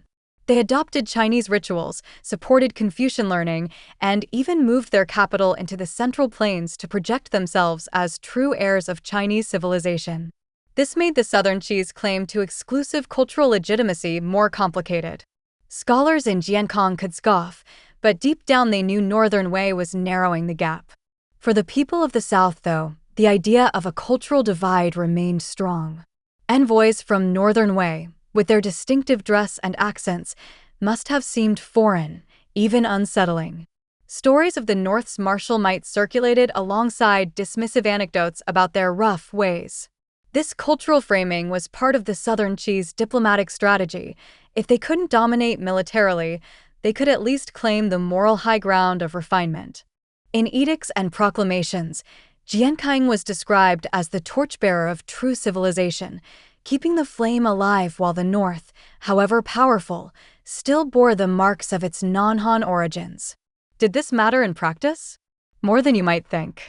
In a world where heaven's mandate was tied to morality, culture itself was political capital. By presenting themselves as the guardians of Confucian order, the Southern Qi could claim that, despite their smaller territory, they were the rightful dynasty. Northern Wei might have more soldiers, but Southern Qi had more virtue, at least in the narrative crafted by its scholars. And in diplomacy, narratives mattered. Still, beneath the words and gestures, Xiao Daoqing never lost sight of the danger. He knew Northern Wei armies were formidable. He knew that if Jiankang looked weak, invasion could follow. So he kept defenses tight, maintained garrisons along the frontier, and ensured that generals remained loyal or at least watched. In a way, his diplomacy wasn't just about keeping peace, it was about buying time for survival. Looking back, historians often describe Southern Qi diplomacy with Northern Wei as cautious, even submissive at times. But given the circumstances, caution was wisdom. The dynasty was too new, too fragile to risk confrontation. And in that careful balancing act, we see Xiao Daoqing's pragmatism again. He wasn't interested in glorious campaigns or bold claims. He was interested in keeping his dynasty alive. For ordinary people, diplomacy with Northern Wei probably felt distant, even irrelevant. They didn't read envoys' letters or debate titles. What they saw were the consequences: border security, taxes to fund defenses, occasional raids that disrupted lives. And yet, in a subtle way, they too absorbed the narratives. They heard proclamations that painted the Southern Qi as guardians of culture and order, holding the line against northern barbarians. These stories reinforced loyalty, however tenuous, to a dynasty that needed every ounce of legitimacy it could claim. In the end, Southern Qi diplomacy with Northern Wei was less about triumph than survival. It was about navigating a dangerous neighborhood without picking fights you couldn't win. For Xiao Daoqing, that meant swallowing pride when necessary, leaning on culture when useful, and always keeping one eye on the frontier. The Southern Qi would never rival Northern Wei in size or strength, but through careful diplomacy, it managed to hold its ground for now. When Xiao Daoqing looked across his empire as the freshly minted Emperor Gao of southern Qi, one fact stared back at him. His dynasty had been born by the sword, and it would survive only by the sword. Legitimacy could be polished with rituals, taxes could be balanced with granaries, and diplomacy could buy breathing room. But in the end, soldiers were the backbone of his rule. The memory of the Lusong collapse still haunted the empire, a reminder of what happened when emperors let generals grow too powerful or armies too undisciplined. If the southern Qi was to endure, its military had to be reshaped, disciplined, loyal, and unmistakably tied to the throne. So what did military reform look like under Emperor Gao? It wasn't about flashy innovations or sweeping new weapons. The southern Qi didn't suddenly reinvent warfare. Instead, reform meant restructuring, pruning, and realigning power so that no general could challenge the dynasty as Xiao himself had challenged the Lusong. It was less about creating a fearsome new army than about taming an old one. First came the chain of command. Under the Lusong, generals had often acted like little kings, treating their troops as personal property. Armies became extensions of personalities, not institutions. Xiao knew firsthand how dangerous that was. He had ridden that system to the throne himself. So he began reshuffling commands, moving generals away from their power bases and ensuring that no single commander controlled both a large army and the resources to support it. He didn't eliminate military aristocrats, but he clipped their wings. Loyalty to the dynasty, not personal ambition, had to be the guiding principle. At the same time, Xiao placed special emphasis on the capital's defenses. Jiankang had seen too much palace intrigue, too many coups staged with swords drawn just outside the throne room. Emperor Gao made sure the capital garrison was filled with men loyal to him personally, not to rival generals. These troops were well supplied, regularly drilled, and kept close at hand. They were both a shield against invasion and a guard against domestic betrayal. For Xiao, the palace walls were as important a frontier as the Huai River. But restructuring wasn't just about moving pieces around. Training mattered too. The chaos of the Lusong years had left armies rusty, fragmented, and prone to indiscipline. Xiao introduced more regular drills, emphasizing formations, coordination, and discipline. Weapons, spears, halberds, crossbows were standardized where possible, and banners became critical symbols of order. On the battlefield, banners were more than decoration. They were communication, telling soldiers when to advance, when to hold, when to retreat. In times of uncertainty, banners and drums kept armies together, preventing panic from unraveling ranks. Emperor Gao's insistence on regular drills was meant to ensure that, in the heat of battle, Qi's soldiers would hold the line. Of course, all of this required money. Armies ate silver as much as grain. So the tax and granary policies we've already talked about fed directly into military reform. Every sack of rice collected, every coin levied, could find its way into a soldier's ration or a blacksmith's forge. That was the bargain.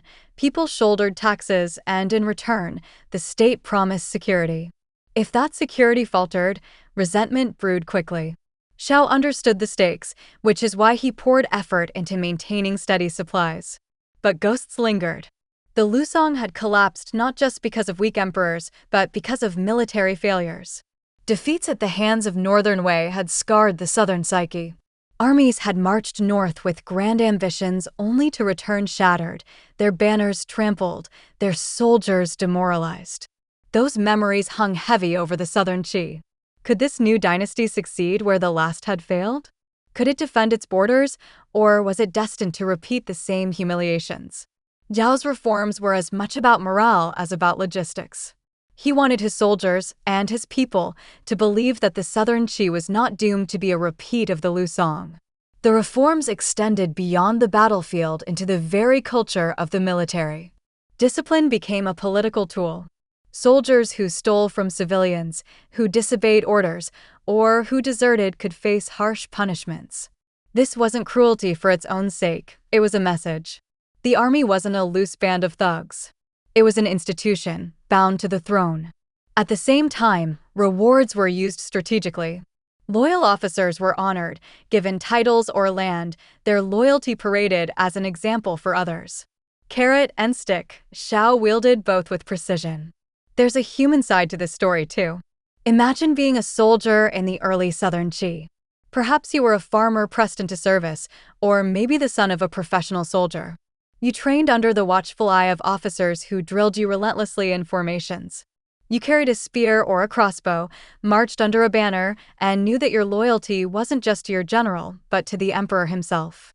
You probably grumbled about the discipline, maybe cursed under your breath when drills cut into your rest.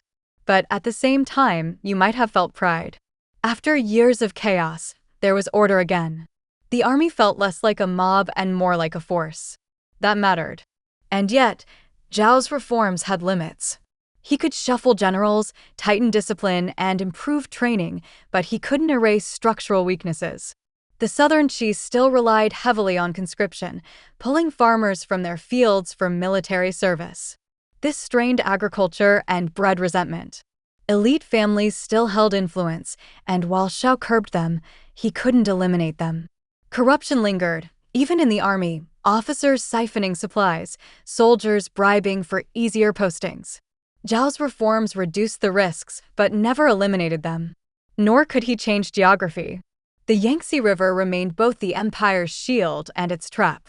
Defending it required constant vigilance, but crossing it offensively against Northern Wei was always costly. For the Southern Qi, the dream of reunifying China remained just that, a dream. Zhao's military was designed to defend, not to conquer. Some later critics would argue that this lack of ambition sealed the dynasty's fate, but in the moment, it was a survival strategy. Looking back, it's easy to downplay Xiao Daoqing's military reforms because they weren't dramatic. He didn't invent a new weapon or revolutionize tactics. But his quiet adjustments, discipline, restructuring, central control, were crucial.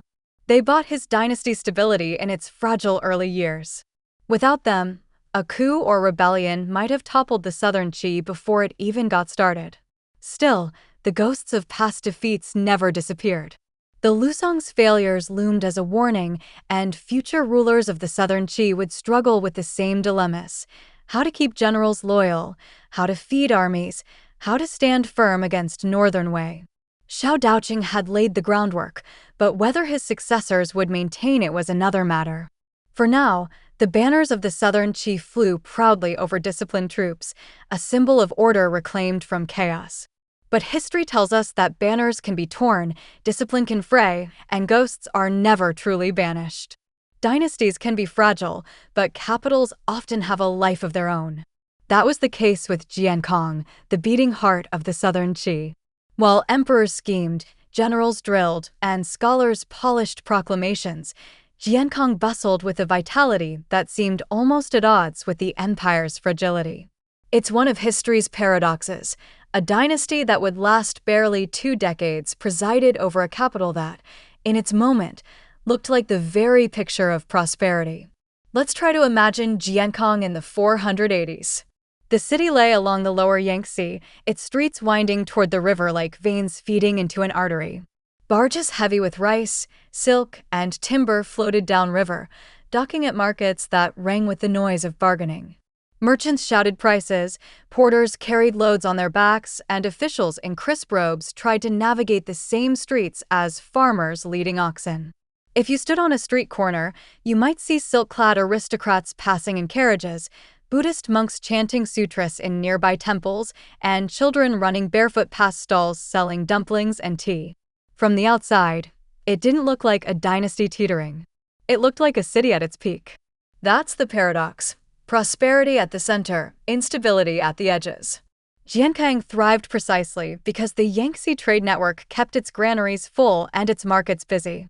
Even when provinces faltered, the capital was the hub, drawing in wealth from the surrounding regions.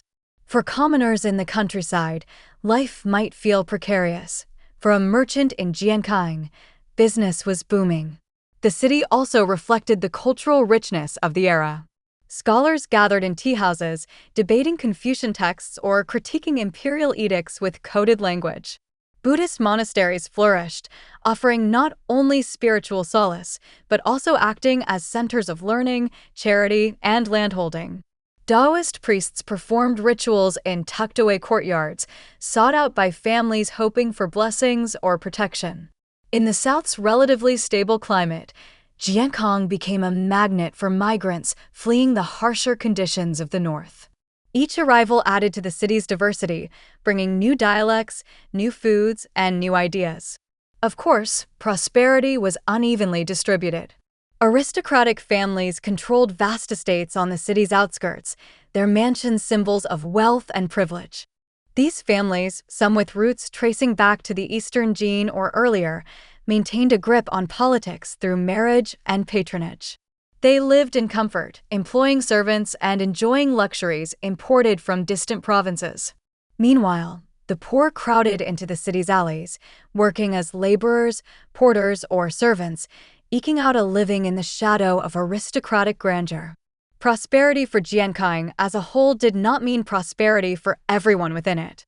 Yet appearances mattered, and Jiankang's appearance was dazzling. Foreign envoys who visited the city would have seen a thriving capital, its palaces gleaming, its temples busy, its markets stocked with goods. To them, the southern Qi may have looked stronger than it really was. That illusion of stability was a kind of shield, discouraging rivals from underestimating the dynasty. In this way, Jiankang's prosperity wasn't just economic, it was political theater, a performance of vitality that masked fragility. There's also the psychological dimension. For ordinary citizens of Jiankang, prosperity could breed complacency. They saw the markets full, the temples active, the emperor conducting rituals, and they assumed the dynasty was stable. Few of them traveled far enough to see the cracks in the provinces, the governors with wavering loyalties, the farmers groaning under taxes, the constant threat from the northern way. To a shopkeeper selling rice in the capital, southern Qi might have felt like a golden age. To a farmer along the frontier, it probably felt like barely managed survival. That gap between perception and reality is part of what makes Jiankang's prosperity so paradoxical. At night, Jiankang must have been alive with sounds, the clatter of dice in gambling houses, the soft notes of lutes in courtesans' quarters, the laughter of scholars tipsy on wine. Lanterns lit the streets, casting a warm glow on tiled roofs and stone bridges. The southern Qi court may have been cautious, even anxious, but its capital pulsed with energy, as if trying to convince itself that decline was far away. And yet, prosperity carried risks of its own. Wealth concentrated in Jiankang meant that the court was often insulated from the harsher realities beyond the Yangtze.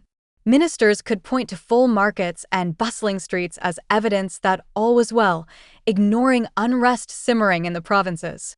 Aristocrats grew indulgent, spending more on banquets and less on governance.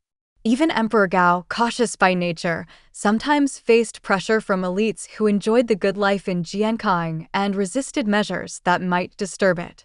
Prosperity dulled vigilance. The paradox becomes clearer when we look at the numbers, or at least the trends historians can trace. Grain flowed steadily into Jiankang, but less so into outlying regions.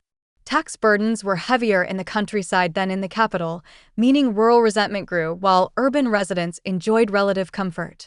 Military resources were concentrated near Jiankang, ensuring the capital's security but leaving border regions exposed.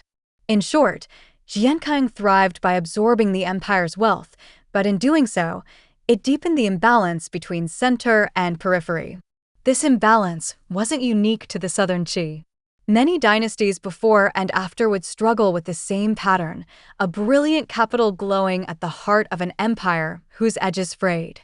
But for a dynasty as short-lived as southern Qi, the paradox was sharper. Jiankang's prosperity gave the illusion of stability even as the dynasty itself remained fragile, propped up more by appearances than by durable strength. Still, let's not dismiss that prosperity too quickly.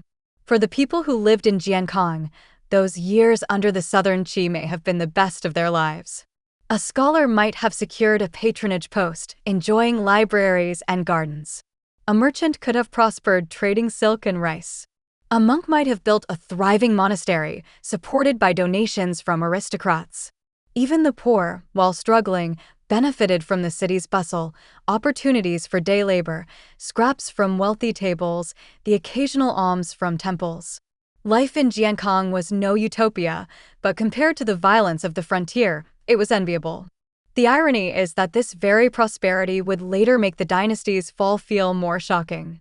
When banners changed, when soldiers marched through the streets, when the prosperity faltered, people looked back and asked how such a thriving city could have belonged to such a fragile state. That's the paradox. Prosperity wasn't a sign of stability, it was a mask.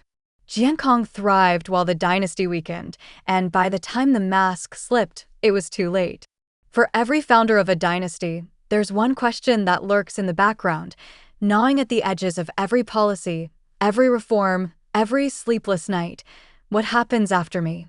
Emperor Gao of southern Qi, Xiaodao the general-turned-emperor, was no exception. He had clawed his way to the throne with calculation and patience, but he knew better than anyone that dynasties don't live or die by their founders alone. They survive through succession. And if succession falters, even the strongest foundations crack.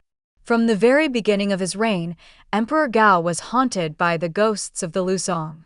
He had seen firsthand how succession disputes tore that dynasty apart.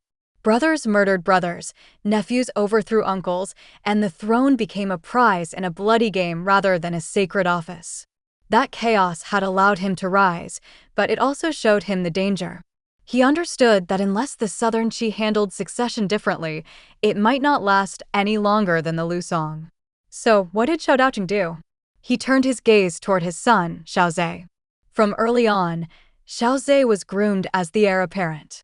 He had been given a careful education, drilled in the Confucian classics, trained in the art of governance, and, perhaps most importantly, positioned in court so that ministers saw him as the natural successor. Emperor Gao didn't wait until his old age to make this clear. He announced Xiaozhe as crown prince soon after taking the throne. In doing so, he hoped to prevent the kind of deadly uncertainty that had plagued the Lusong. But naming an heir is one thing, securing him is another. Court politics was a dangerous swamp, filled with ministers who whispered, aristocrats who schemed, and generals who measured loyalty in terms of opportunity.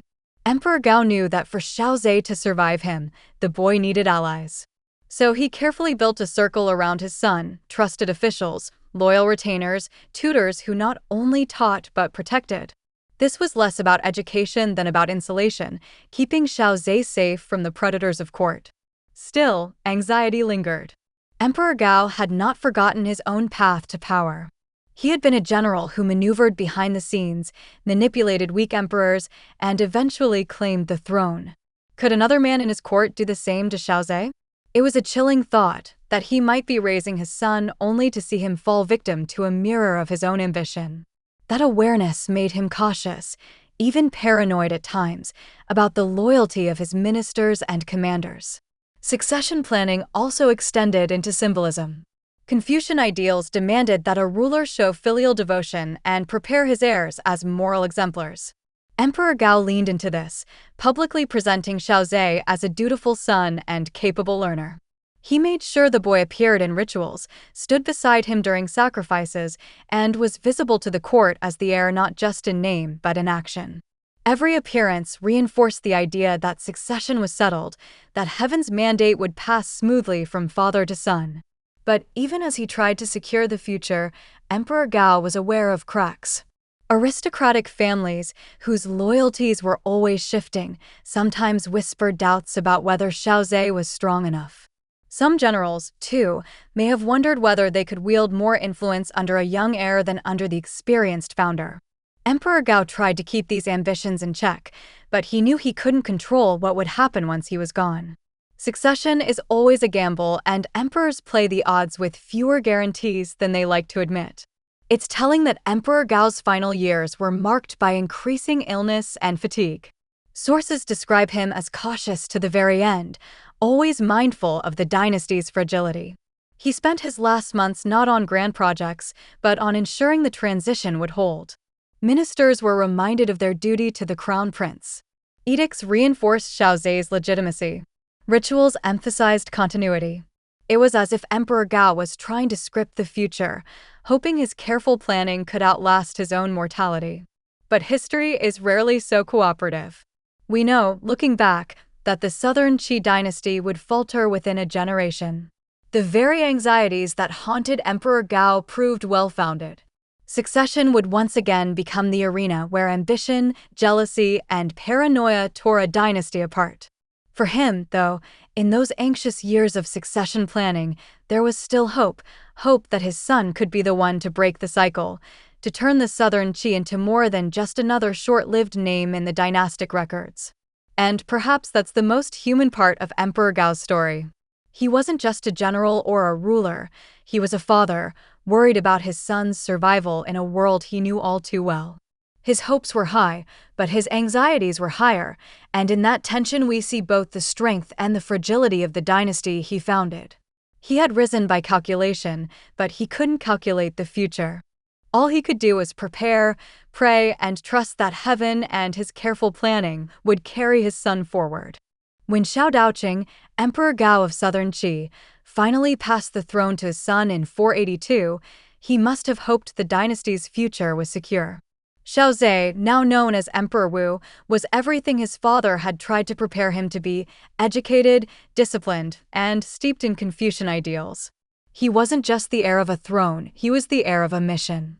If the Southern Qi was to prove itself more than a fleeting interlude in China's fractured history, then its second emperor had to succeed where so many others had failed.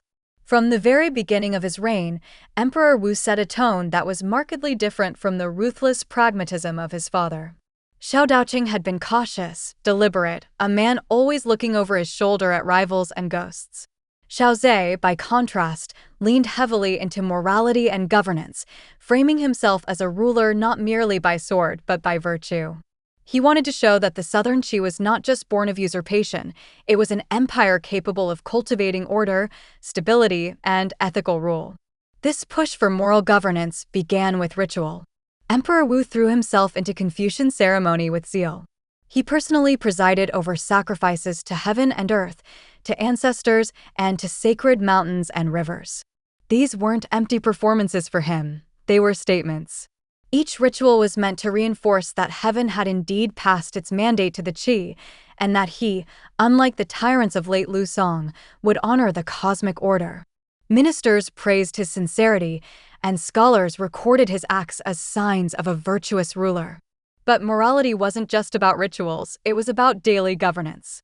Emperor Wu sought to model frugality, echoing the Confucian warning against extravagance. He dressed simply, reduced palace spending, and tried to rein in the lavish habits of the aristocracy.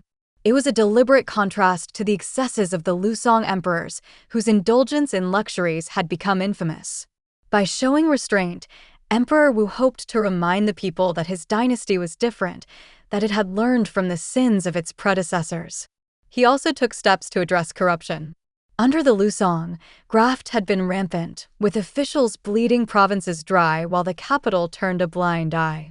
Emperor Wu appointed inspectors to audit tax collection, punish embezzlement, and ensure granaries were properly maintained. He emphasized that officials should serve as fathers and mothers to the people, a Confucian phrase that underscored the moral duty of governance. Did it work perfectly? Of course not.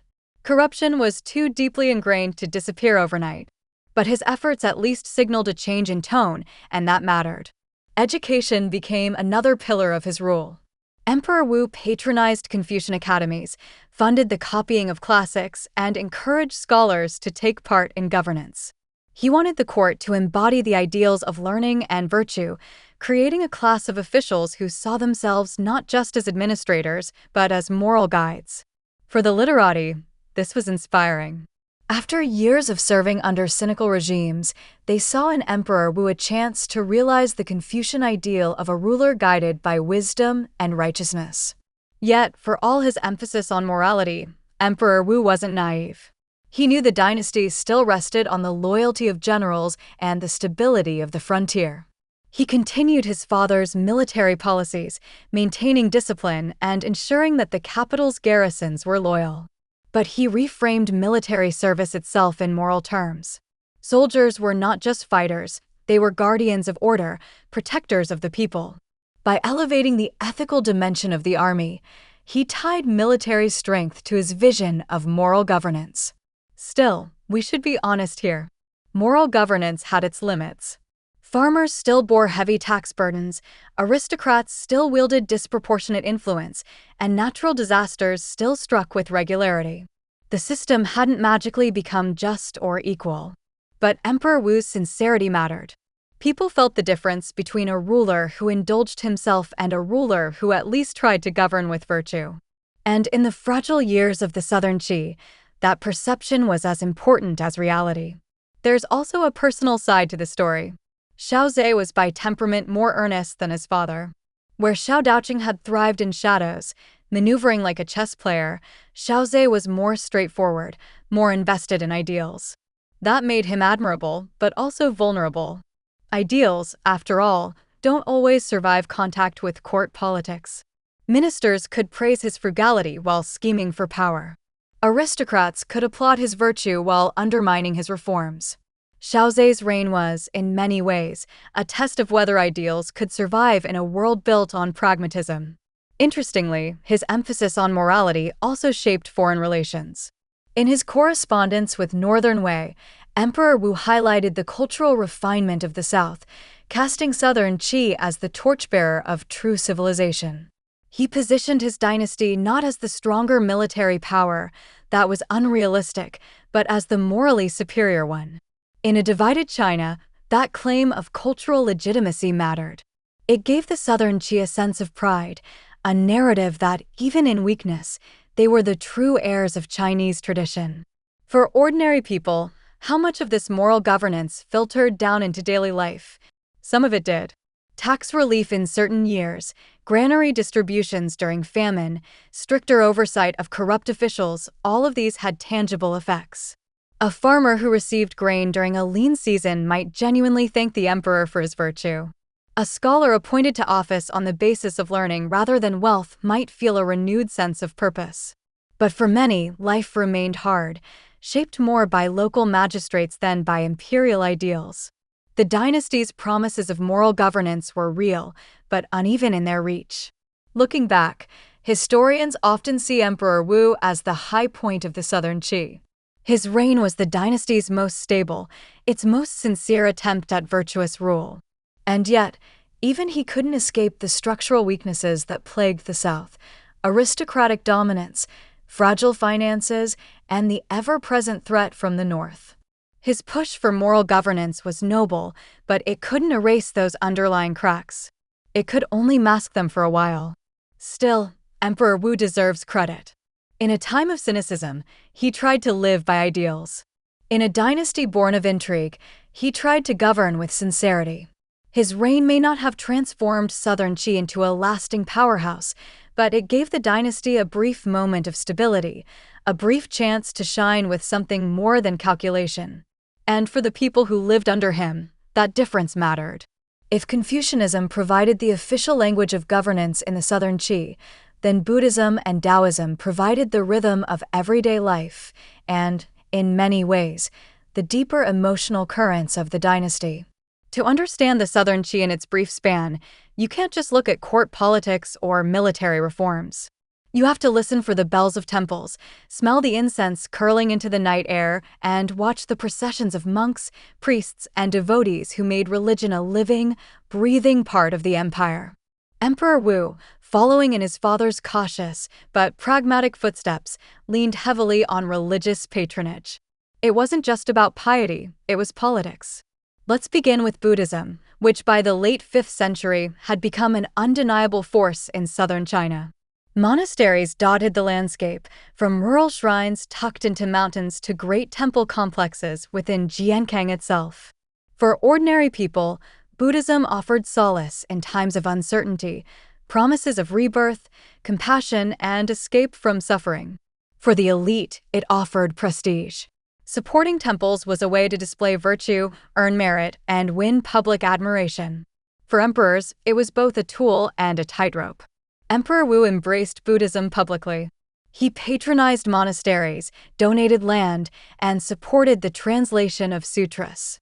Great processions were held in Jiankang, with monks carrying relics and chanting sutras, while crowds lined the streets.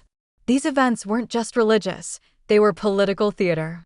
By appearing alongside monks, by bowing before relics, Emperor Wu showed himself as a pious ruler, one attuned to heaven's will and compassionate toward his people. It reinforced the image of a moral emperor, distinct from the violent tyrants of the Lusong. But Buddhism was more than ritual. Monasteries were economic powerhouses, owning land, collecting donations, and sometimes even operating workshops and schools. Supporting them meant tapping into networks of influence that stretched across provinces. For Emperor Wu, patronage was a way to bind monks to the dynasty, ensuring that the sermons preached in temples echoed the legitimacy of the southern Qi. A monk praising the emperor in a distant village could be just as powerful as a proclamation read in the market. Of course, patronage came with risks. Monasteries that grew too wealthy or too independent could become rivals to the state. Aristocratic families often funneled wealth into temples, turning them into semi-private estates under the cover of piety. This tension between imperial control and monastic autonomy simmered beneath the surface. Emperor Wu tried to balance it, lavishing support while also issuing edicts to regulate landholdings and limit abuses. It was a delicate dance, one every southern dynasty had to perform. Taoism, meanwhile, held a different but equally potent place in southern Qi society. Rooted in older Chinese traditions, it emphasized harmony with the Tao, rituals for health and longevity, and the manipulation of cosmic forces. Taoist priests conducted ceremonies for protection against floods, droughts, and disease. They offered talismans, incantations, and rituals that appealed directly to people's daily anxieties. If Buddhism promised salvation in another life, Taoism promised solutions in this one. For Emperor Wu, patronizing Taoism was a way to connect with the practical needs of his people. Temples dedicated to Taoist deities received support, and priests were invited to perform rituals at court to avert disasters or secure blessings. These acts reinforced the idea that the emperor was the mediator between heaven and earth, a ruler who could command cosmic forces to protect his realm. In times of flood or famine, Taoist ceremonies took on even greater weight, visible attempts to restore balance and show that the dynasty still enjoyed heaven's favor. But Taoism wasn't just ritual, it was also political. Taoist texts often framed rulers as cosmic figures, embodiments of order within the universe. By associating himself with Taoist rituals, Emperor Wu tapped into that symbolism, presenting himself as more than a mortal ruler, as someone whose authority resonated with the rhythms of the cosmos itself. For subjects steeped in a world of omens and portents, this was a powerful message. The interplay between Buddhism and Taoism in the southern Qi wasn't always harmonious. Temples competed for donations, monks and priests vied for influence, and aristocrats chose sides. Some families lavished wealth on Buddhist monasteries, others on Taoist shrines, each hoping their chosen faith would bring merit and prestige. The court itself sometimes had to mediate disputes, issuing edicts to balance favor and prevent open conflict. Emperor Wu, pragmatic as ever, refused to commit exclusively to one path. He patronized both, using them as complementary tools, Buddhism for moral grandeur, Taoism for cosmic protection. At the same time, Confucian scholars sometimes looked on uneasily. To them, both Buddhism and Taoism were useful but potentially distracting. Confucianism prized hierarchy, order, and ritual rooted in ancient Chinese tradition. Buddhism, with its foreign origins, and Taoism, with its sometimes mystical excesses, could seem suspect. Some scholars criticized the growing wealth of monasteries or the influence of priests at court. But Emperor Wu understood that moral governance wasn't enough, people needed spiritual reassurance too. His balancing act between the three traditions was less about philosophy and more about politics. Keep everyone invested, keep everyone loyal. There's also a human side to this story. Imagine being a commoner in Jiankang during a year of flooding. Crops are ruined, prices in the market skyrocket, and rumors of famine swirl. The court orders Taoist priests to perform rituals to calm the waters, while Buddhist monks distribute alms and chant sutras for compassion. You, standing in the crowd, see both the emperor's involvement and the religious community's efforts. You might not fully understand the cosmic principles at work, but you feel reassured. The state and the sacred are both working to protect you. That emotional comfort was part of how the Southern Qi maintained stability. Still, religious patronage carried long-term consequences. The wealth poured into monasteries and temples meant resources diverted from other uses. Land granted to monks often came off tax rolls, reducing state revenue. Aristocrats used donations as loopholes to shield estates from taxation, cloaking their privilege in piety. Emperor Wu tried to curb these abuses, but each regulation risked angering powerful families or alienating devout followers. It was a tightrope walk, and one that highlighted the blurred line between religion and politics. Looking back, historians often describe Emperor Wu's reign as the peak of Southern Qi's stability, and his patronage of Buddhism and Taoism played a big role in that perception. By weaving religious devotion into the fabric of his rule, he gave his dynasty moral depth and cosmic legitimacy. Rituals, temples, and relics weren't just spiritual, they were political capital, binding people to the throne through shared belief. Yet the irony is clear: religion that strengthened the dynasty in the short term also planted seeds of strain. The economic power of monasteries grew, aristocrats tightened their grip through religious patronage, and the balance between state and sacred became harder to manage. For now, though, in the 480s and 490s, Southern Qi looked like a dynasty not only stable but divinely favored. Temples echoed with chants, incense drifted into the sky, and the people, hungry for both spiritual comfort and political order, saw in Emperor Wu a ruler who honored both heaven and earth. Every dynasty has its armies, its emperors, and its rituals. But behind all of that, quietly shaping the future in ways both subtle and decisive, stands the elite. In the Southern Qi, the aristocrats and scholars were not simply bystanders to history. They were players in the game, their alliances, rivalries, and ambitions weaving together the invisible net that held the dynasty up, or tugged it down. If you want to understand why the Southern Qi shone brightly but briefly, you have to look at the people in silk robes rather than armor, the ones whispering in palace halls, gathering in estates outside Jiankang, or scribbling in study chambers. Let's begin with the aristocrats. Southern China's aristocracy had deep roots, stretching back to the Eastern Jin and beyond. These weren't newcomers elevated by military conquest, like the Tuoba Xianbei of Northern Wei. They were families who had survived dynastic collapse after collapse, always repositioning themselves at the top of whatever new regime emerged in the south. Their wealth came not only from land, but also from prestige, lineages carefully preserved in genealogies, connections cemented by marriage, and reputations burnished by scholarly learning. In a way, they were the true constants of Southern politics. Dynasties rose and fell, but these families endured. For Emperor Gao and later Emperor Wu, this aristocracy was both an asset and a liability. On one hand, they provided continuity. They staffed the bureaucracy, lent cultural legitimacy to the court, and offered stability in times of change. On the other hand, they were a rival source of power. Aristocrats weren't dependent on the dynasty's favor to survive. They had their own estates, their own networks, their own prestige. The Southern Qi needed them, but it could never fully control them. This tension showed up in court politics. Aristocratic families jockeyed for influence, often through marriage alliances. A daughter married into the imperial house could become a bridge or a wedge between emperor and elite.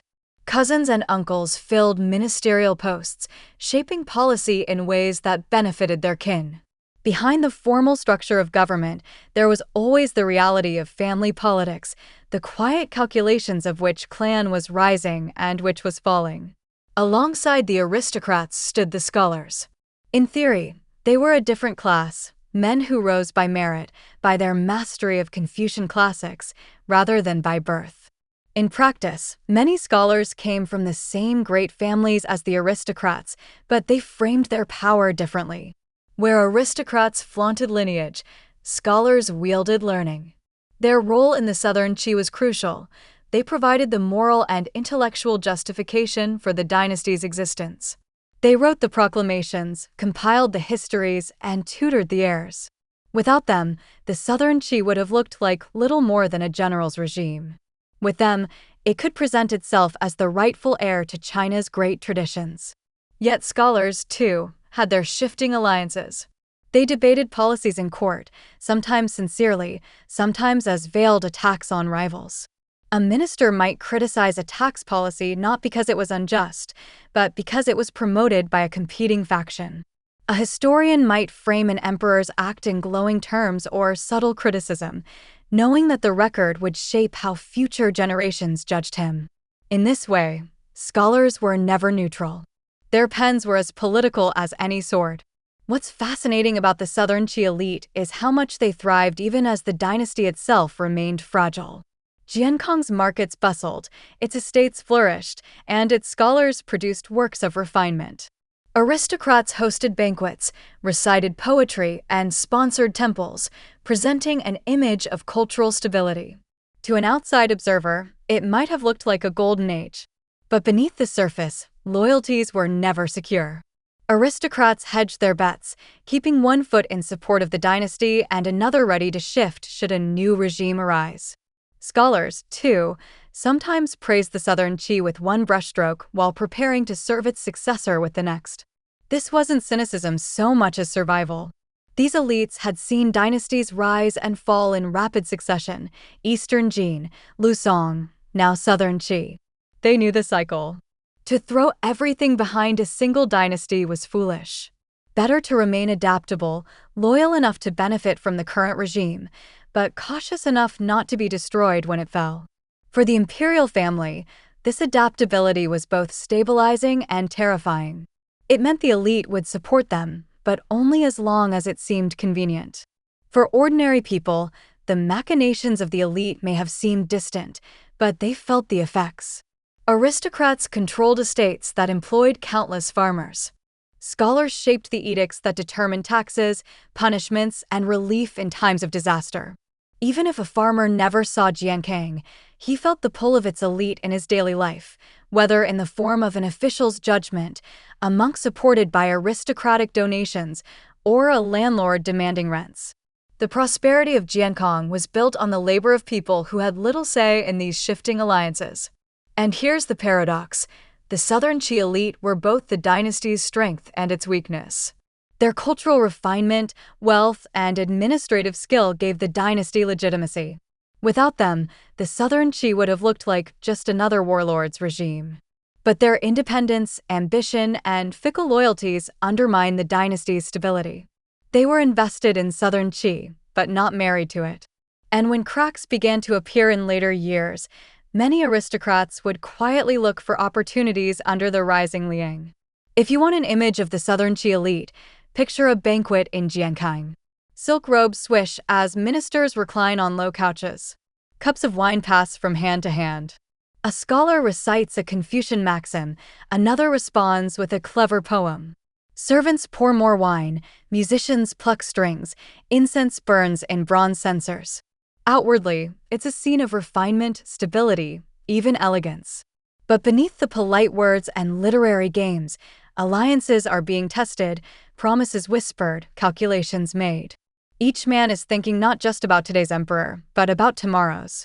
That's the reality of politics in a dynasty as precarious as the Southern Qi. Looking back, it's easy to judge the aristocrats and scholars as opportunistic. But perhaps it's better to see them as realists. They lived in a world where dynasties came and went with alarming speed. Their goal wasn't loyalty to one house, it was survival, influence, and the preservation of their family's prestige. And in that, they succeeded. The Southern Qi would vanish in a generation, but many of its aristocratic clans and scholarly lineages would thrive under the Liang and beyond. For Emperor Wu, this reality was both comforting and terrifying. He had the support of the elite, but only conditionally. His push for moral governance could inspire scholars, but it couldn't erase their pragmatism. His patronage of temples could win aristocratic favor, but it couldn't buy their permanent loyalty. He was surrounded by allies who were also rivals, by supporters who were also schemers. And that, more than any northern army or natural disaster, was the most dangerous instability of all. Dynasties often shine in chronicles through the deeds of emperors, generals, and aristocrats. But the truth is, those men in silk robes and polished armor were the minority. The Southern Qi dynasty, like every regime before and after it, stood on the backs of millions of ordinary people, farmers bent double in rice paddies, soldiers trudging along muddy roads, artisans sweating over their tools, mothers trying to stretch a harvest just far enough to feed their children. Their voices rarely make it into official histories, yet their lives formed the foundation on which the Southern Qi rose, stumbled, and fell. Let's start with the farmers, the backbone of the empire. Southern China in the 5th century was a land of rivers, lakes, and fertile plains. The Yangtze Valley and its tributaries provided rich soil for rice cultivation, and the subtropical climate meant that, in good years, harvests could be abundant. But abundance didn't mean security. Floods along the Yangtze could drown entire fields, droughts could scorch crops, locusts could descend without warning. For farmers, life was always a wager against nature, and when the dice fell badly, it wasn't just their stomachs that went empty, it was their taxes that fell short, their obligations to landlords that went unpaid. Taxes weighed heavily on this class. Under the Southern Qi, as under the Lusong, farmers were required to hand over a portion of their harvest to both the state and their landlords. In theory, granaries stored reserves to help in bad years, but in practice, much of what was collected never made it back to the countryside. Local officials skimmed off the top, aristocrats sheltered their estates from full taxation, and the burden fell hardest on smallholders. A good year might leave a farmer with enough rice to feed his family and pay his dues. A bad year might mean selling land, pawning tools, or even abandoning fields to join the swelling ranks of displaced laborers. For these families, the change from Lusong to Southern Qi may have felt less dramatic than the chronicles suggest. The banners on proclamations changed, new emperors were named, but the demands stayed the same: till the land, pay the tax, serve when conscripted. Some might have taken pride in the notion that the new emperor was virtuous, that heaven's mandate had shifted, but the realities of life kept their hopes modest.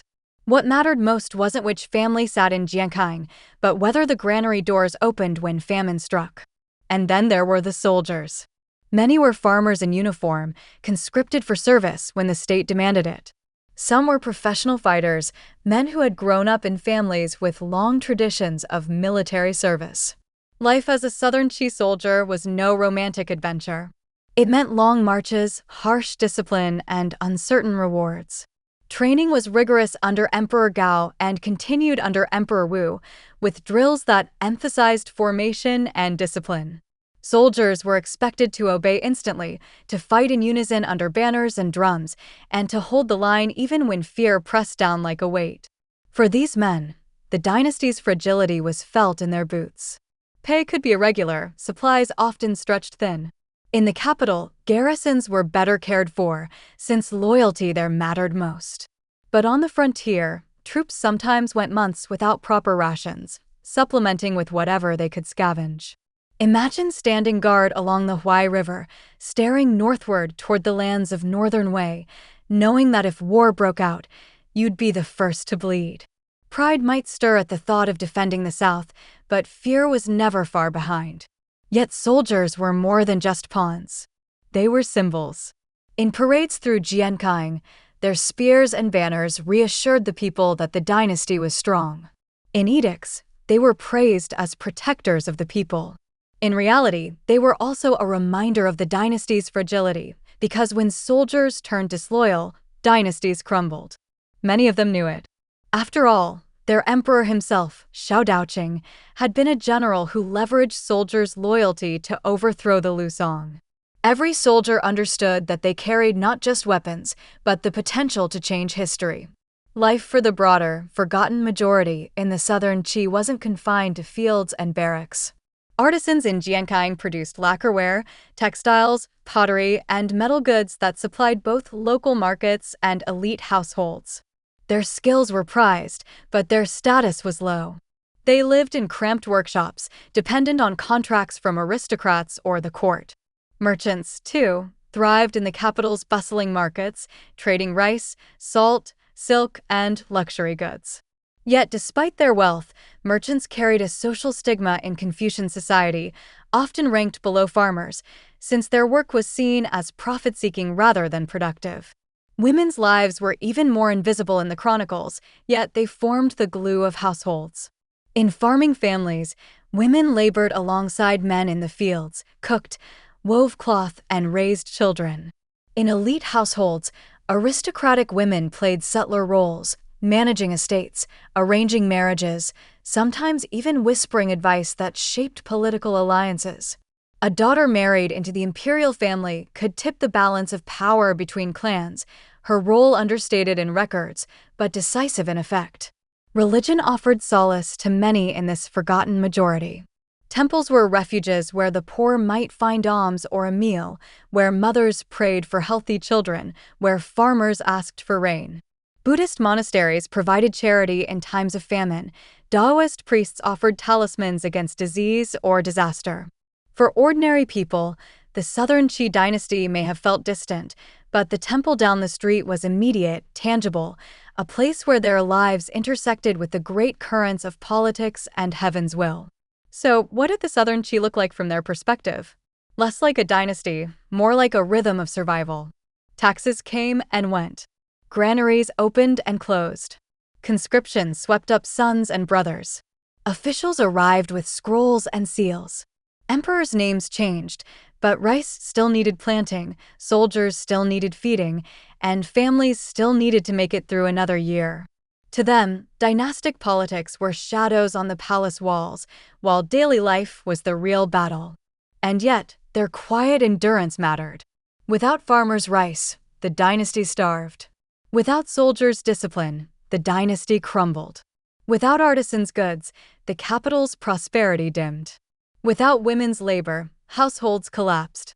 The Southern Qi elite might have written the history, but the forgotten majority carried it on their shoulders. Looking back, it's tempting to see the Southern Qi only through the lens of emperors and coups, but when we pause to consider the people, the picture shifts. The dynasty's fragility wasn't just about court intrigue, it was about the constant, grinding pressure on the majority to support a state that gave little back. When stability held, it was because farmers planted, soldiers obeyed, artisans produced, and families endured. When collapse came, it was because that fragile balance broke. In the end, the people of the Southern Qi may not have left us poems or edicts, but they left something more enduring, the unrecorded labor that sustained a dynasty, however briefly. Their perspective reminds us that dynasties are not only the stories of emperors, but of everyone who lived and struggled beneath their rule. For all of Emperor Wu's earnest attempts at moral governance, the Southern Qi court was never free of shadows. Power, after all, doesn't exist in a vacuum.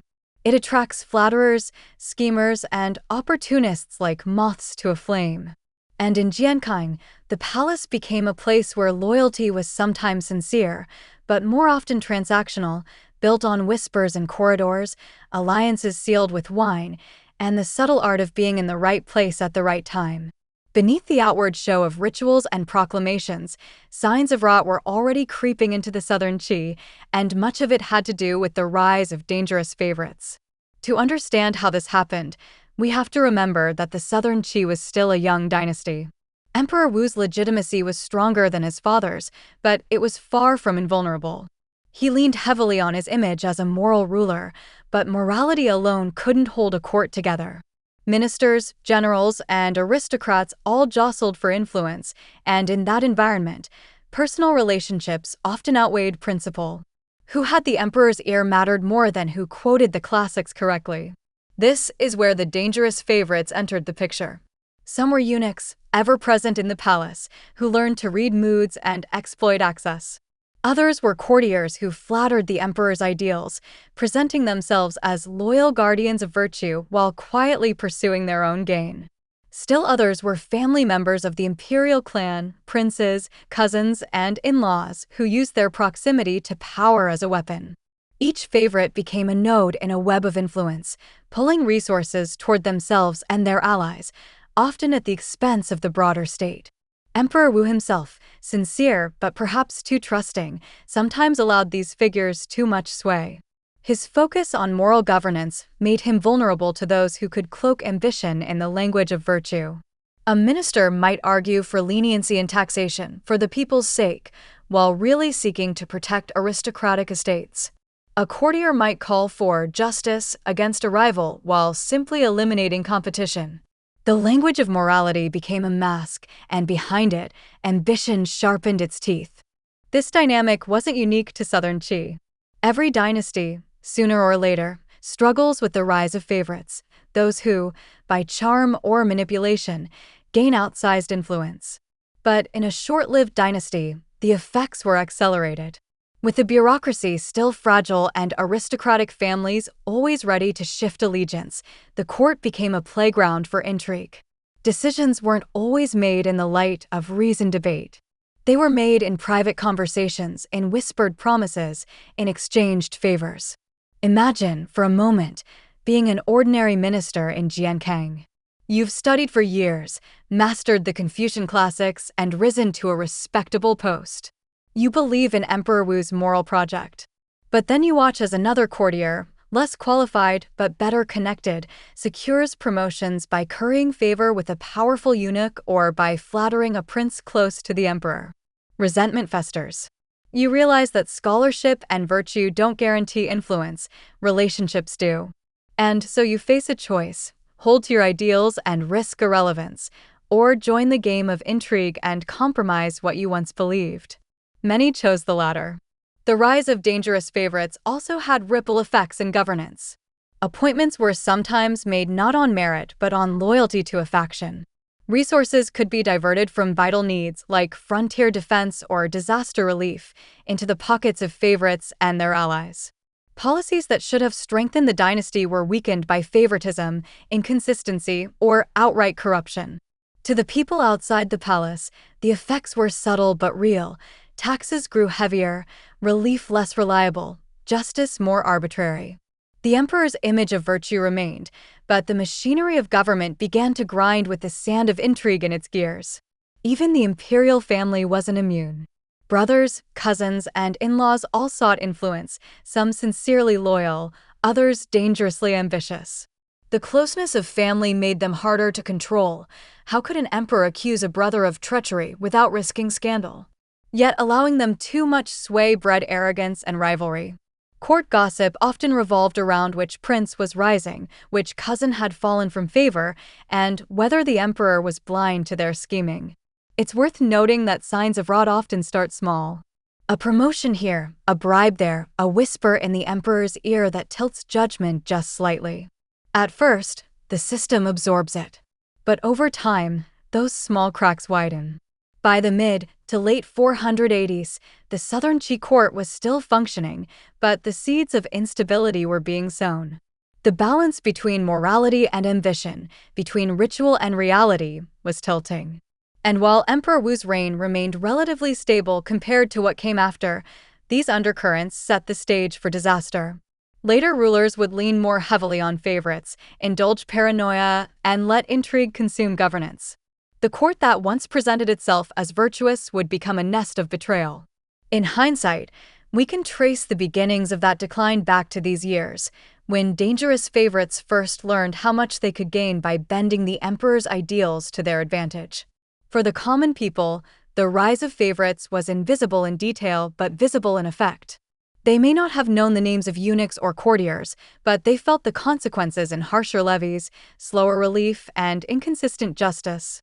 To them, the Southern Qi was the face of the local magistrate, the weight of a tax collector's demand, or the voice of an official resolving disputes. When those officials were chosen for loyalty to a favorite rather than ability, the people suffered. In their eyes, the emperor's promise of virtue began to ring hollow. Looking back, the tragedy of the Southern Qi lies partly in this contradiction. It had rulers who genuinely cared about morality, at least in principle, but it also had a system that rewarded intrigue. The emperor could push for justice, but if his favorites subverted it, the result was injustice all the same. Over time, that gap between ideal and reality widened, eating away at the dynasty's foundation. If you stood in Jiankang in those years, you might still see prosperity, markets bustling, temples thriving, scholars debating. But listen closer and you'd hear the whispers. Who had the emperor's ear? Who had fallen from grace? Which official owed his post to talent and which to flattery? Those whispers, faint at first, were the sound of rot beginning to spread. And in a dynasty as short-lived as the southern Qi, rot spread quickly. If Jiankang was the polished heart of the southern Qi, the provinces were its restless limbs. And like any body, when the limbs grew unruly, the heart couldn't keep control forever. For all the rituals, scholars, and banners in the capital, the real test of power lay out in the provinces, where governors ruled far from the emperor's watchful eye. There, ambition often grew unchecked, and loyalty was rarely guaranteed. Southern Qi inherited this problem from the Lusong and Eastern Jin before it. In theory, the emperor appointed governors to oversee provinces, administrators who would collect taxes, maintain order, and forward resources back to Jiankang. In practice, those governors often acted like semi-independent lords. Distance gave them autonomy, local troops gave them teeth, and entrenched aristocratic families gave them networks of support. A strong emperor might keep them in line, a weak one might see them turn into open threats. From the start, Emperor Gao understood this dynamic. After all, his own rise had been fueled by exploiting provincial instability and military command. That's why, when he restructured the army and shuffled generals, he also tried to keep a tight grip on governors. Rotations were frequent, loyalty checks constant, and spies were dispatched to monitor behavior. But even with those measures, the provinces were always one step away from slipping beyond Jiankang's control. Imagine being a governor in, say, Guangzhou in the far south.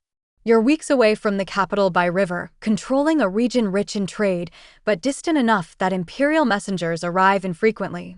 You command local troops, oversee tax collection, and manage relations with neighboring tribes. To the people in your province, you are the government. How tempting would it be, in such a position, to prioritize your own power over loyalty to a distant emperor? Especially when dynasties came and went with dizzying speed. This temptation wasn't hypothetical. Throughout the Southern Qi's short life, provincial governors tested the limits of autonomy. Some withheld taxes, claiming shortages. Others built personal armies larger than regulations allowed.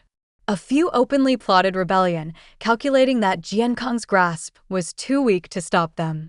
Each case was a flare of unrest that reminded the court just how fragile the dynasty's hold really was. For ordinary people in the provinces, the consequences were immediate. When a governor grew ambitious, taxes might rise to fund his private army. Soldiers might be billeted in villages, demanding food and labor. Local disputes could escalate if the governor favored his supporters over justice. And if the court in Jiankang tried to reassert control, the resulting clashes often turned fields into battlefields. To a farmer on the frontier, the difference between imperial authority and provincial ambition was academic. They both meant more burdens, less security. What made regional unrest especially dangerous for Southern Qi was its timing. The dynasty was too new, too short-lived to have fully cemented central authority. Unlike the Han or Tang, which had centuries to build bureaucratic networks, Southern Qi was improvising. Its governors still leaned heavily on local aristocrats, many of whom cared more about their clan's survival than the dynasty's stability. The emperor might send edicts, but once those edicts left Jiankang, their enforcement depended on whether local elites felt inclined to cooperate. Emperor Wu tried to address this. He issued moralistic edicts urging governors to act as fathers and mothers of the people, invoking Confucian ideals of benevolence and duty. He rotated officials more frequently than his father, hoping to prevent any one man from building too strong a power base. He also relied on surveillance, reports flowing back to the capital, sometimes accurate, sometimes distorted by rivals. But surveillance could only do so much. Information traveled slowly, and by the time a report of disloyalty reached Jiankang, a governor might already have entrenched his position. One of the recurring problems was that governors often came from the same great families as court officials. Aristocrats dominated both the capital and the provinces, which meant loyalties were tangled. A minister in Jiankang might shield a cousin governing a province, softening reports of misconduct. A governor might claim loyalty to the emperor while really protecting his clan's interests.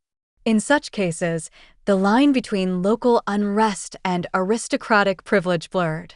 Was it rebellion or just family business? The ambiguity made it harder for emperors to act decisively.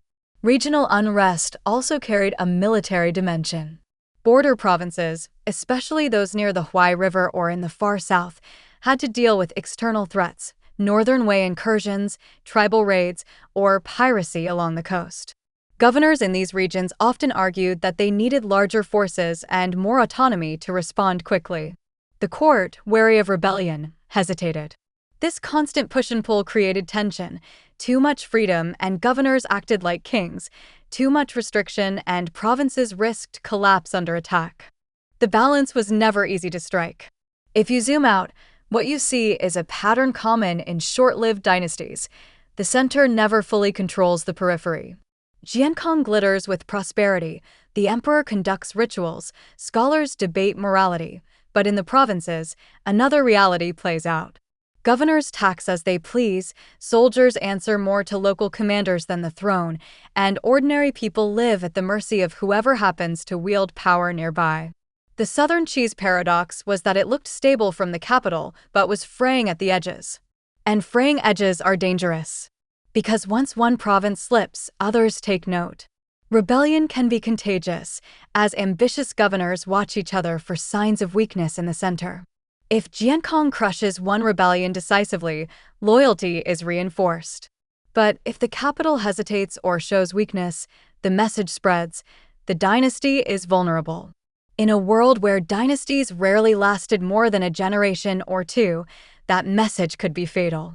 Looking back, historians often see regional unrest as one of the key cracks in Southern Qi's foundation. It didn't topple the dynasty outright, that would come later, from palace intrigues and violent coups, but it undermined the state's ability to project authority. Each act of disloyalty chipped away at the aura of control.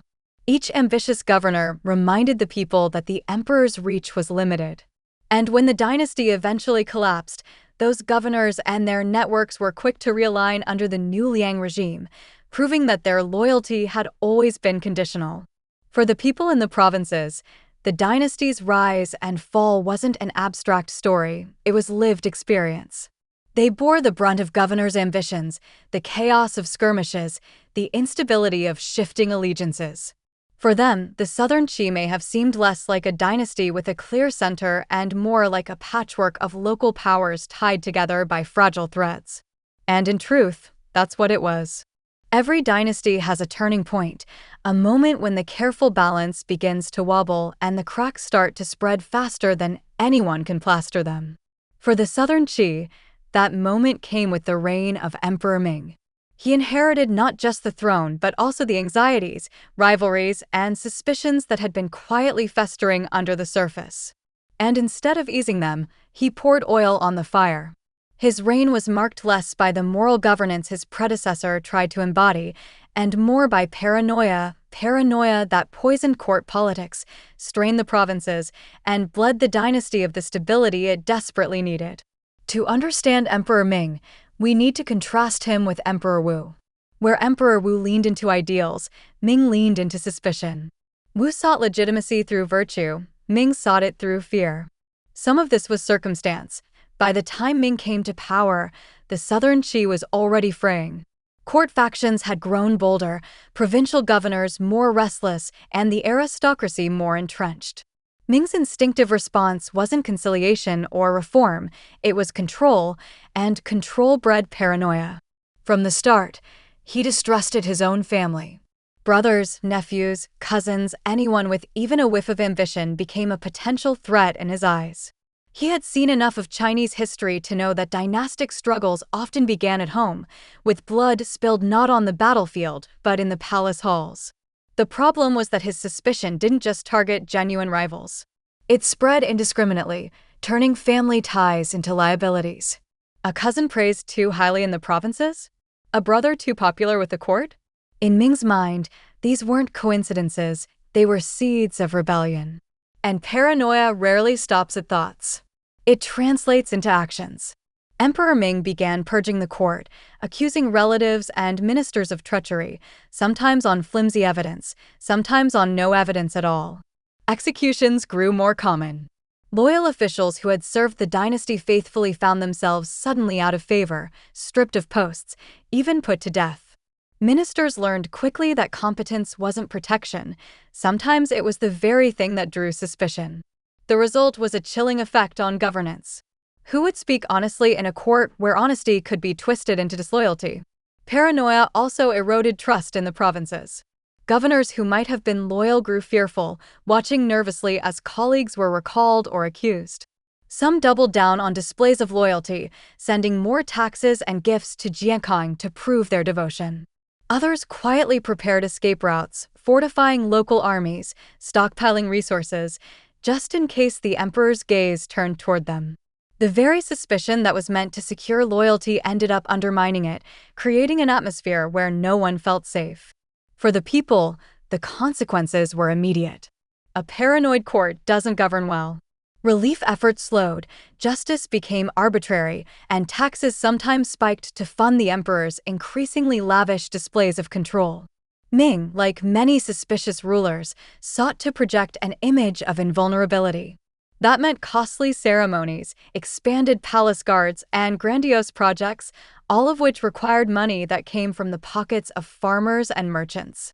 To the ordinary subject, it must have felt as though the dynasty had shifted overnight, from a ruler who preached virtue to one who ruled by fear.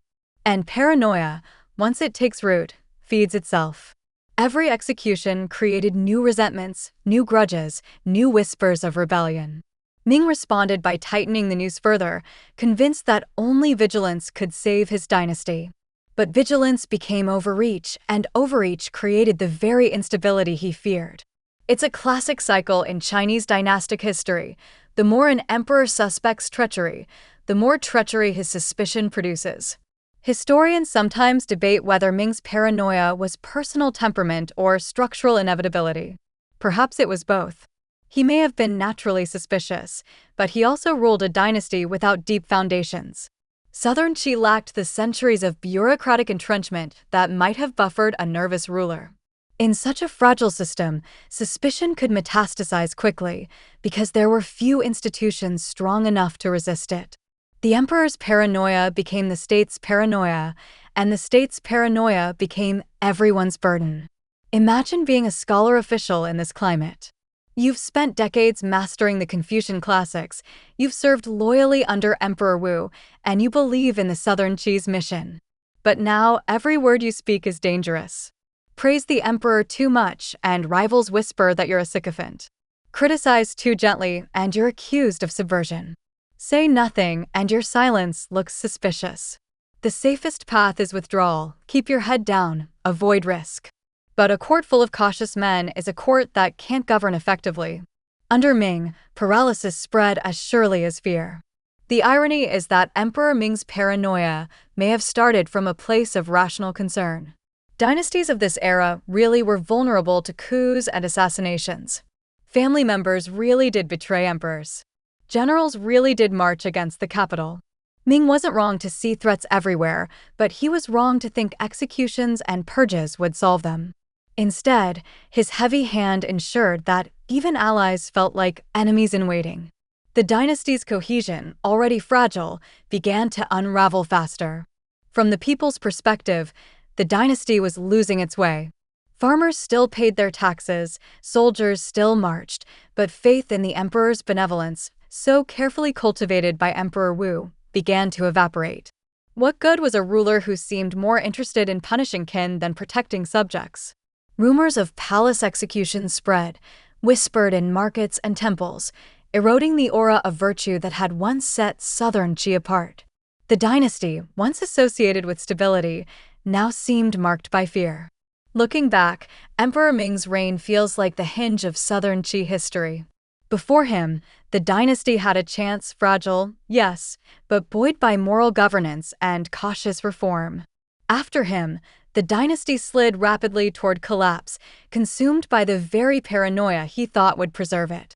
His poisoned cup of suspicion didn't just taint his reign, it poisoned the dynasty's future, ensuring that when cracks widened into breaks, there would be little loyalty left to hold the pieces together. In the annals of Chinese history, short-lived dynasties often collapse under a mix of external pressure and internal decay. For Southern Qi, Emperor Ming embodies that internal decay. He turned the palace into a place of fear, the provinces into nests of anxiety, and the dynasty into a regime that seemed to suspect its own shadow. And once a dynasty starts fearing itself, it rarely survives long. If Emperor Ming's paranoia poisoned the court, then what followed was the natural harvest of that poison, the royal house turning on itself. Family was supposed to be the dynasty's foundation. Confucian ideals taught that harmony within the household reflected harmony in the empire. But in the Southern Qi, the imperial clan became its greatest liability. Brothers distrusted brothers, uncles eyed nephews with suspicion, and the palace, supposedly the center of order, turned into a stage for blood-soaked betrayal. It wasn't an unfamiliar script. Chinese dynasties had a long history of family strife. The late Lusong had collapsed in no small part because of fratricidal violence, with princes murdering each other in their scramble for the throne. Xiao Daoqing, the founder of Southern Qi, had witnessed that carnage and sworn to prevent it. He groomed his son Xiaozhi, later Emperor Wu, as heir early and clearly, hoping to avoid disputes. But clarity didn't survive paranoia. Under Ming, succession lines blurred, and every male relative became a potential threat or a potential target. Let's picture the imperial household at this time. Behind the high palace walls, a sprawling family lived uneasily together, princes with titles but little power, cousins with estates in the provinces, nephews and younger brothers who all, in theory, owed loyalty to the reigning emperor. But loyalty is a slippery thing when the throne itself is the prize. And Ming's paranoia only made matters worse. By purging some relatives and favoring others, he set the family against itself. Every act of suspicion pushed kin further apart, and every execution reminded the survivors that blood ties offered no protection. One of the darkest patterns was how easily rumors became death sentences. A prince praised by local officials might suddenly be accused of plotting rebellion. A cousin with too many supporters in the army might be branded a traitor. Sometimes the accusations were fabricated by rivals hoping to eliminate competition. Other times, Ming's paranoia turned shadows into enemies. The result was the same: royal blood spilled in the name of security. For those inside the palace, it must have been a chilling atmosphere. Imagine being a young prince, raised in silk, educated by scholars, trained in the rituals of governance, and then watching your brothers and cousins vanish one by one, accused of crimes you knew were exaggerated or invented. Every banquet became tense, every gathering of the family fraught with suspicion. Who would fall next? Who was whispering in the emperor's ear? Who was plotting survival, and who was plotting betrayal? This bloodletting didn't just destroy family bonds, it destabilized the dynasty itself. Princes who might have been loyal administrators or military commanders were instead executed or driven into rebellion. Capable men were lost to fear, while sycophants and opportunists thrived. The imperial clan, instead of serving as a reservoir of strength, became a battlefield that drained energy from the state. And once fratricide began, it was hard to stop. Each killing created new grievances, new resentments, new cycles of vengeance. The violence also sent ripples into the provinces. Governors and generals, many of them related by marriage or patronage to members of the royal family, watched nervously. If the emperor was willing to kill his own brothers, what protection did they have? Some began to distance themselves from Jiankang, prioritizing local power over loyalty. Others courted alliances with different princes, gambling on who might seize the throne next. The very unity the dynasty needed was shattered by the emperor's own hand. For the people, the spectacle was confusing and terrifying.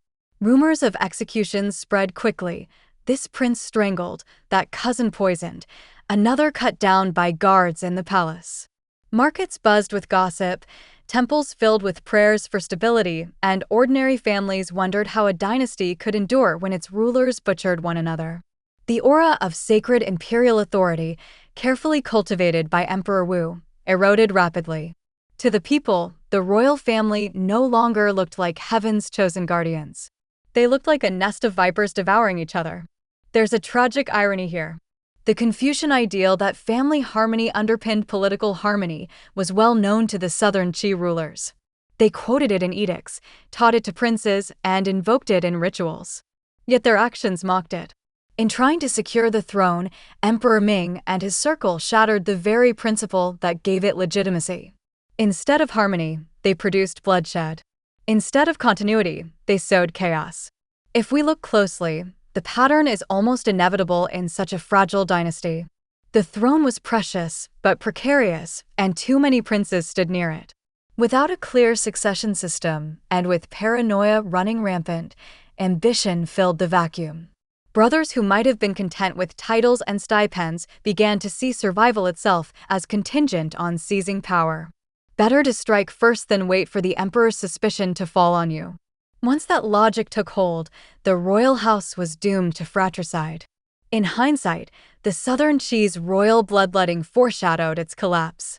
A dynasty that kills its own heirs cannot expect loyalty from its subjects. A family that tears itself apart cannot hope to hold together an empire.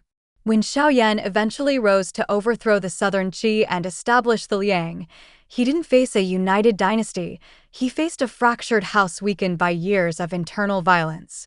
The dynasty's end was written in the blood of brothers long before the final coup. And yet, there's a human tragedy here too. These weren't just abstract princes, they were men raised in the same palaces, who had shared tutors, festivals, and childhood games. They might have grown up side by side, only to die at each other's hands. History records them as names and titles, but behind each execution was a family shattered, mothers mourning, wives widowed, children left adrift. The collapse of dynasties is often told in grand terms, but at its heart, it's always personal. The Southern Qi's story, in this moment, reminds us of the fragile line between family and politics. For a dynasty, they were supposed to be the same. But when suspicion and ambition crept in, family ties became weapons, and politics turned into bloodshed. Brothers against brothers, that was the reality of the Southern Qi royal house.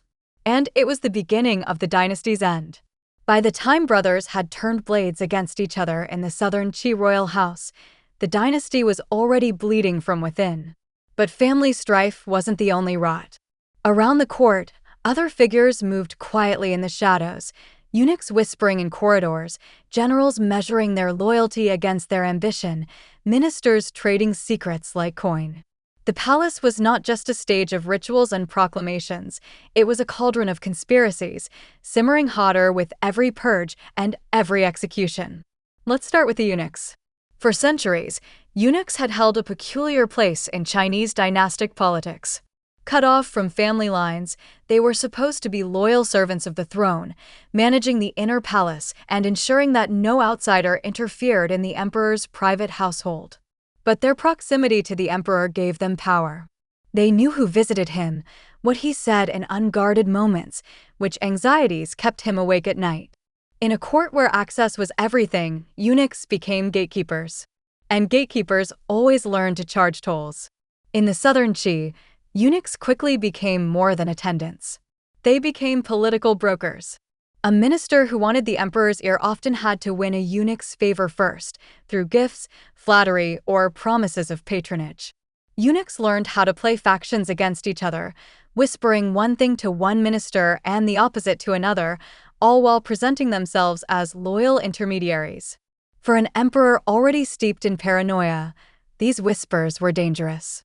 They could confirm suspicions, amplify fears, and turn shadows into imagined conspiracies. And then there were the generals. They were the most feared and the most necessary players in the Southern Qi game. On one hand, they commanded armies that defended the Yangtze frontier and guarded Jiankang itself. On the other, they were living reminders of how fragile dynasties could be. After all, Xiao Daoqing, the dynasty's founder, had risen from generalship to the throne. Every emperor after him knew that a general could be both shield and dagger. By the late reign of Emperor Ming and into his successors, generals found themselves caught in a web of suspicion. An officer who won too many victories might be praised publicly, but eyed warily in private. A garrison commander popular with his troops might be rewarded one day and accused of treachery the next. The court tried to keep generals off balance, rotating them between posts, denying them long-term commands, surrounding them with spies. But this only deepened resentment. A general stripped of trust might decide he had nothing left to lose. In this climate, conspiracies thrived. Some were real, plots hatched in back rooms, soldiers bribed to switch sides, assassinations whispered of in the dead of night. Others were imagined phantoms conjured by eunuchs eager to remove rivals or by ministers eager to climb higher. The problem was that the line between real and imagined conspiracies blurred. An emperor who had executed one cousin on suspicion of treachery found it easier to believe the next rumor too. And so the court lived in a constant state of alert, a snake pit where everyone suspected everyone else. Imagine being a court official in Jiankang in those years. Every day, you walk through palace gates lined with armed guards, wondering whether they protect you or watch you. You pass eunuchs who smile politely, but you know their words weigh heavily in the emperor's ear. You bow to generals in the court hall, men whose loyalty seems firm, but whose swords remind you of the dynasty's fragility. At night, you lie awake wondering, if your name appears in a eunuch's whisper tomorrow, will you still be alive by evening? That's the corrosive reality of conspiracies. They turn suspicion into daily life. For the people outside the palace, conspiracies were less visible but no less damaging. When generals were recalled, frontier defenses weakened. When ministers were purged, provincial administration faltered. When eunuchs diverted resources, corruption spread. The whispering intrigues of Jiankang translated into heavier taxes, slower relief, and insecurity on the borders. To a farmer or merchant, it must have seemed as though the dynasty had turned inward, consumed by its own paranoia, while the needs of the people went ignored. Conspiracies also eroded the aura of legitimacy. A dynasty that constantly accused its own officials of treason looked less like heaven's chosen guardian and more like a paranoid household. Rumors of secret plots, executions, and betrayals spread quickly through markets and temples. Each new wave of purges reminded the people that the dynasty didn't trust itself, and if the emperor didn't trust his own house, why should the people trust him? The interplay between eunuchs and generals was especially toxic. Eunuchs, jealous of generals' military power, often accused them of disloyalty. Generals, resentful of eunuchs' influence, muttered about corruption and manipulation. The emperor, caught between the two, often leaned toward the eunuchs. They were physically closer, always present in the palace. But favoring eunuchs over generals was a dangerous gamble. Soldiers could forgive harsh discipline. They rarely forgave humiliation. By the end of the 490s, the southern Qi court was a place where conspiracies weren't just a possibility, they were expected. Ministers carried themselves cautiously, generals guarded their words, eunuchs thrived in the shadows, and the emperor himself lived surrounded by walls and guards, yet never truly secure. It was a world where rumor killed as effectively as a sword, and where loyalty was always conditional, always fragile. Looking back, it's tempting to dismiss the conspiracies of the southern Qi as petty palace drama. But they were more than that. They corroded governance, hollowed out loyalty, and weakened the dynasty at its core. Eunuchs and generals weren't just characters in a courtly soap opera, they were the gears and cogs of the machine. And when those gears ground against each other, the whole machine shuddered. The southern Qi didn't collapse overnight. But by this stage, its fate was sealed. A dynasty that survives on suspicion and whispers cannot endure. Eunuchs schemed, generals hesitated, ministers withdrew, and the people lost faith. Conspiracies may begin as whispers, but in Jiankang, they grew loud enough to drown out the voice of heaven itself. By the late years of the southern Qi, the dynasty was no longer held together by confidence, but by inertia. The palace in Jiankang still glittered, rituals were still performed, and the emperor's name still appeared on edicts, but the empire's edges were fraying fast. Authority that once radiated from the capital now weakened the farther it traveled, until in some provinces, imperial orders arrived as little more than paper tigers, respected formally, ignored in practice. The center had begun to hollow out, and the provinces were pulling away. To understand this erosion, we have to recall how fragile Southern Qi's authority was to begin with. Unlike the Han or Tang dynasties, it didn't have centuries of bureaucratic precedent or deep-rooted institutions. Its reach was young, improvised, and always precarious. The emperors had inherited a system in which provincial governors wielded immense autonomy, collecting taxes, commanding local troops, and administering justice with little oversight. Early emperors had tried to mitigate this by rotating governors, sending inspectors, and tightening military discipline. But paranoia and palace intrigue under Emperor Ming and his successors weakened those efforts. Distrust of generals and constant purges left gaps in leadership, while ambitious governors sensed opportunity. And so, slowly but surely, the provinces began to slip. Some governors stopped sending full tax quotas to Jiankang, claiming floods or famine had depleted local revenues. Others quietly built up local militias, arguing that border threats justified larger forces.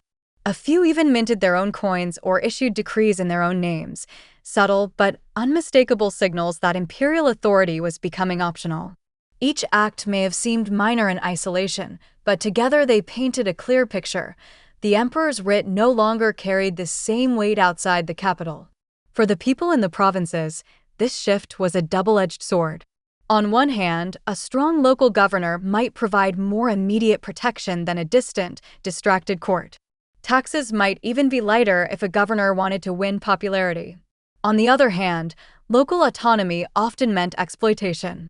Without strong oversight, governors could squeeze peasants for their own enrichment, raising levies to fund private armies or lavish estates. In this environment, ordinary people were pawns in the tug-of-war between center and periphery, never sure whether loyalty to Jiankang or loyalty to the local strongman would better secure their survival. The erosion of central authority also had a military dimension. The frontier along the Huai River was always vulnerable to raids from northern Wei. Defending it required coordination between the capital and local garrisons. But as the court grew paranoid, generals were rotated too quickly, supplies were mismanaged, and trust between Jiankang and the provinces collapsed. Governors along the frontier sometimes acted on their own, ignoring court directives in favor of immediate local defense. In theory, this kept the borders intact. In practice, it deepened the sense that provinces were no longer truly under central control. One striking example is how provincial families increasingly acted like miniature dynasties. Aristocratic clans in places like Jiangsu and Guangdong operated estates that dwarfed local government authority. They collected rents, maintained private militias, and dispensed justice on their lands. To the peasants living under them, the clan patriarch mattered more than the emperor. These families often hedged their bets, declaring loyalty to the Southern Qi in official communications while quietly preparing to accommodate whatever dynasty came next. When Shaoyan rose against the Southern Qi to found the Liang, many of these families smoothly shifted allegiance, proving how shallow their loyalty to the Qi throne had been. The erosion wasn't always dramatic. Sometimes it was simply the slow fading of the capital's voice. An imperial edict ordering famine relief might take weeks to arrive, by which time local officials had already acted or ignored it. A command to rotate troops might be met with delays and excuses. Over time, Jiankang became less a center of authority and more a center of ritual, issuing proclamations that carried weight only where loyalty still lingered. For Emperor Ming and his successors, this was a nightmare. Their paranoia made them distrust provincial governors, but their weakness meant they couldn't force compliance. So they relied on a combination of threats and rewards, recalling governors suspected of disloyalty, showering others with titles or honors. But this only reinforced the imbalance. Governors who feared recall dug in deeper, while those rewarded grew bolder in their autonomy. The court was playing whack-a-mole, and the provinces were winning. The people, as always, bore the cost. In provinces where governors withheld taxes, Jianqing often demanded higher levies from loyal regions, increasing burdens on peasants. In areas where governors acted independently, conflicts between local and central officials could erupt, sometimes violently. Ordinary villagers might see troops march through their fields, hear rumors of rebellion, and wonder whether their dynasty was collapsing before their eyes. And perhaps most corrosive of all was the psychological shift. Dynasties survive not just through force, but through belief. The belief that the emperor's authority is absolute, that heaven's mandate rests on his throne. When provinces began to act independently, that belief eroded. People started to see the Southern Qi not as an unshakable dynasty, but as just another regime, one of many that might pass in their lifetimes. That loss of faith was as damaging as any lost tax or troop levy. By the final years of the dynasty, Jiankang was like a lantern shining brightly in the center, while the edges of the empire slipped into shadow. The capital still thrived, temples still echoed with chants, markets still bustled, but beyond the Yangtze's heartlands, the emperor's reach was weak. Provinces looked less like extensions of imperial power and more like semi-independent realms, waiting for the next strong dynasty to reassert control. And when that new dynasty came, when Shaoyan overthrew the Southern Qi to found the Liang, many provinces didn't resist. They welcomed the change, or at least accepted it with resignation. Their loyalty had long since drifted. The erosion of central authority meant that, by the end, Southern Qi was already hollow. Its collapse wasn't a dramatic fall from strength, it was the final shattering of a state whose pieces had already started pulling apart. If Emperor Ming's paranoia cracked the foundations of the Southern Qi, then his son Xiaobaoan was the hammer that shattered them. Baozhuan's reign is remembered in Chinese history not for stability or virtue, but for extravagance, cruelty, and reckless violence. Where earlier emperors at least tried to balance ideals with pragmatism, Baoan abandoned restraint altogether. He indulged in luxury while lashing out at anyone who crossed him, turning the dynasty into a reign of fear and hastening its collapse. Xiaobaoan came to the throne young, without the discipline or foresight his grandfather and father had at least attempted to embody. Instead, he leaned heavily into the privileges of power. He adored grand banquets, extravagant building projects, and the company of flatterers who told him what he wanted to hear. The treasury, already strained from years of mismanagement and paranoia-driven purges, buckled under the weight of his spending. Palaces were refurbished, entertainments staged, and wealth poured into displays meant to glorify the throne, but in reality, they exposed its fragility. But Baoan wasn't just extravagant, he was violent. Ministers who criticized his policies often met brutal fates. Executions multiplied, not just of officials suspected of disloyalty, but of those who merely dared to speak too plainly. Some were beheaded, others forced to commit suicide, their families dragged down with them. Eunuchs and favorites gained enormous influence by feeding the emperor's suspicions, pointing fingers at rivals, and watching them fall. The court became a theater of fear, where every word could be twisted into treason. One of the darkest aspects of Baozhuan's rule was his unpredictability. Officials never knew what might set him off. A simple disagreement could turn deadly. A perceived slight at a banquet could end in execution. In such an environment, governance collapsed. Ministers stopped offering honest advice, generals hesitated to report problems, and the machinery of the state slowed to a crawl. Everyone prioritized survival over duty, leaving the empire rudderless while its emperor indulged his whims. His cruelty wasn't confined to the palace. Baoan also lashed out at provinces he suspected of disloyalty. Governors accused of rebellion, sometimes falsely, were executed, often after brutal campaigns that punished not just officials, but entire populations. Villages were burned, civilians slaughtered, fields destroyed, all in the name of stamping out treason. These actions may have cowed some for a time, but they also bred deep resentment. Instead of reinforcing loyalty, Baozhuan's campaigns convinced many that the dynasty was beyond saving. Meanwhile, the emperor surrounded himself with dangerous favorites. Men of little merit but much cunning whispered constantly in his ear, exploiting his temper to eliminate rivals. Baoan rewarded them with wealth and titles while alienating capable ministers and generals. The balance between the throne and its officials, already precarious, collapsed completely. The dynasty was no longer governed by even a semblance of Confucian order. It was governed by the moods of a capricious tyrant and the ambitions of his sycophants. And yet, Baoan believed himself secure. He still had the capital's garrisons, the trappings of imperial ritual, and the aura of the throne. But legitimacy is a fragile thing. Each execution chipped away at the dynasty's moral claim to rule. Each extravagance reminded the people that the emperor consumed their taxes while offering little in return. Each act of cruelty pushed officials, generals, and even commoners closer to despair and, eventually, rebellion. Imagine being a scholar official in Jiankang during Baochuan's reign.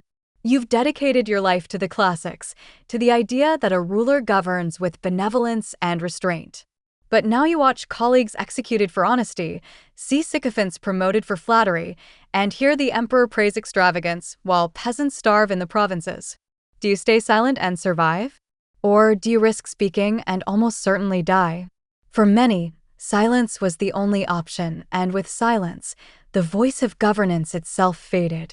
For the people in the provinces, Baochuan's tyranny was felt in harsher ways. Taxes rose to fund his extravagance, while local garrisons carried out brutal crackdowns on anyone suspected of disloyalty.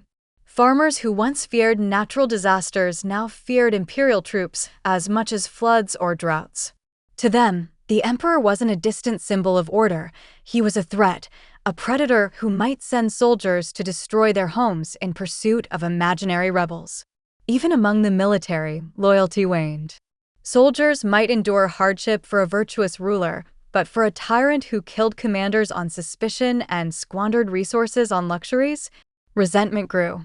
Some generals began quietly plotting rebellion, aligning with provincial elites who shared their anger. Others defected outright, unwilling to die at the whim of a mercurial emperor. By alienating both ministers and generals, Baoan ensured that when rebellion came, it would find willing hands. And rebellion did come. The seeds of revolt, planted by years of paranoia and watered by Baochuan's cruelty, sprouted openly. Provincial leaders began to resist imperial orders, sometimes subtly, sometimes with open defiance. In some places, local populations even supported rebels against the court, preferring the risks of instability to the certainty of tyranny. The emperor still believed himself unassailable, but the dynasty's base was crumbling. Historians later looked back on Baochuan's reign as the nadir of southern Qi, where his grandfather had tried to build legitimacy through careful reform and his father had attempted to embody virtue. However imperfectly, Baoan abandoned those efforts entirely. He ruled by fear and indulgence, alienating the very networks that kept the dynasty alive.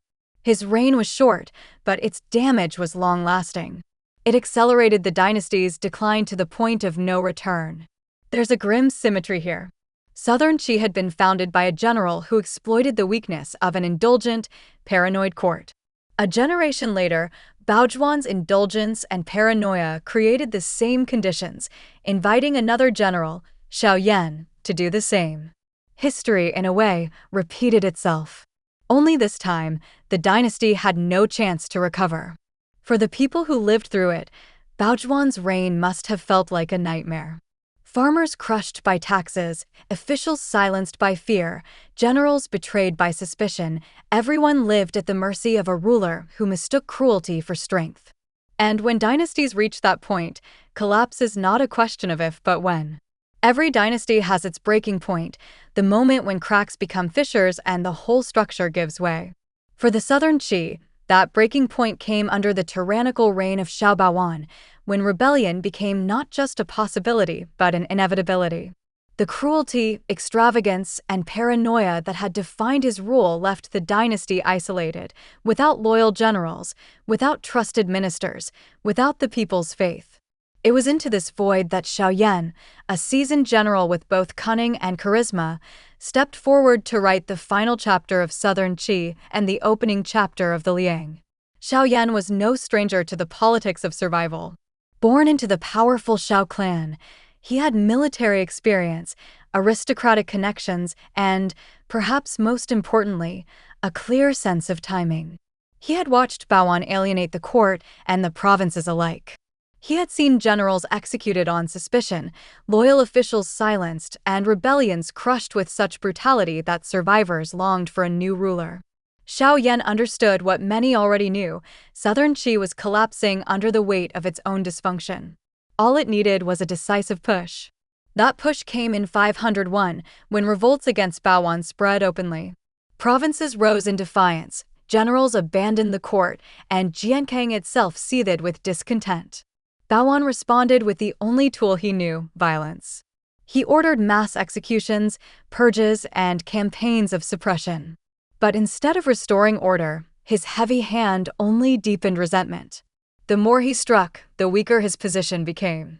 Each execution narrowed his circle of support, until the only voices left were sycophants urging him to dig deeper into tyranny. Xiao Yan recognized the moment. Aligning himself with disaffected generals and provincial leaders, he began to organize a coalition against the throne. His appeal was simple but powerful: the emperor had lost the mandate of heaven. Where Baoan ruled by cruelty, Xiao Yan promised stability. Where the court had grown decadent, he promised order. In an age when dynasties rose and fell swiftly, legitimacy hinged not on ancestry, but on whether a ruler could convince people that heaven now favored him. Xiao Yan's campaign was less a rebellion and more a claim that the time for change had come. The march on Jiankang was decisive. Baoan, isolated and distrusted even within his own palace, could not rally enough loyal forces to resist. Accounts describe the capital in chaos: ministers defecting, soldiers deserting, and common people quietly hoping the end was near. Baozhuan's tyranny had so eroded faith in the dynasty that when Xiao Yan's forces closed in, resistance collapsed almost without a fight. In the end, Baoan was killed by his own guards, a grim but fitting end for a ruler who had lived by fear and cruelty. With Baozhuan's death, southern Qi effectively ceased to exist. What remained was a shell of a dynasty, hollowed by paranoia, weakened by provincial autonomy, and despised by its people. Xiao Yan stepped into the vacuum with remarkable speed. He presented himself not as a usurper, but as a restorer of order, performing the rituals necessary to transfer heaven's mandate. Within a year, he formally declared the founding of the Liang dynasty, 502, marking the southern Qi's final collapse and the dawn of a new regime. For the people, the transition was both dramatic and familiar. Dynasties had come and gone with unsettling frequency in the south since the fall of the Jin. To many farmers and merchants, the change of banners in Jiankang was less shocking than the possibility of peace after years of fear.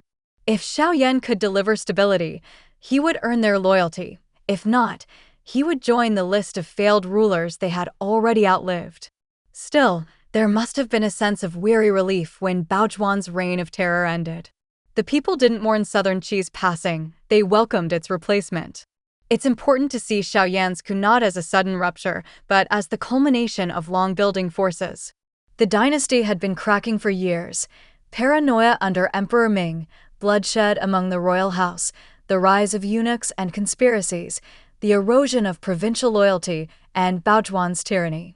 Each stage weakened the dynasty's hold until, by the time Xiao Yan rose, it was already dead in spirit if not yet in name. His coup was simply the final act, the closing scene of a tragedy everyone saw coming. There's also a certain historical irony. Southern Qi itself had been founded by a general, Xiao Daoqing, who rose by exploiting the weakness of the Lusong. Now, a generation later, Xiao Yan repeated the cycle. The pattern of generals toppling fragile dynasties and founding new ones was becoming the defining rhythm of the southern dynasties. It underscored the reality that in this era, legitimacy came less from inherited titles and more from the ability to seize and hold power convincingly.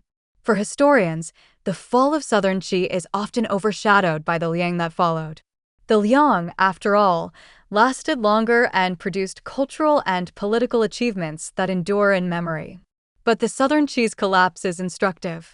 It shows how quickly a dynasty can fall when rulers abandon restraint, when paranoia replaces trust, when cruelty replaces virtue. It also shows how dynastic cycles repeat, how the very forces that create a dynasty also plant the seeds of its downfall. In the end, Southern Chi's story is less about its brief success than about its failure.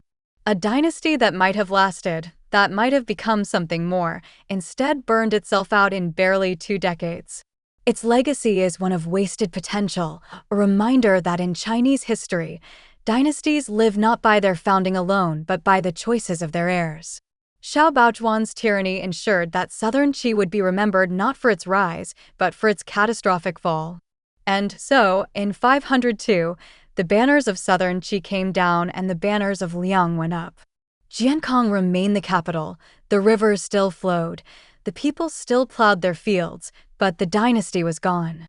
Southern Qi, once a hopeful successor to the Lusong, joined the long list of short-lived dynasties whose names flicker briefly in the records before being eclipsed.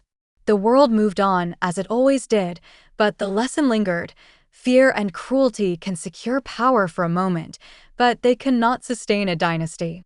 When we step back from the whirlwind of conspiracies, purges, rebellions, and coups, the Southern Qi dynasty, 479 to 502, appears almost like a flash in the great tapestry of Chinese history. Barely 2 decades of existence. A handful of emperors. A rise built on opportunity and a fall accelerated by fear. And yet, even such a short-lived dynasty leaves behind lessons, patterns, and echoes that ripple across centuries. The first lesson is about fragility.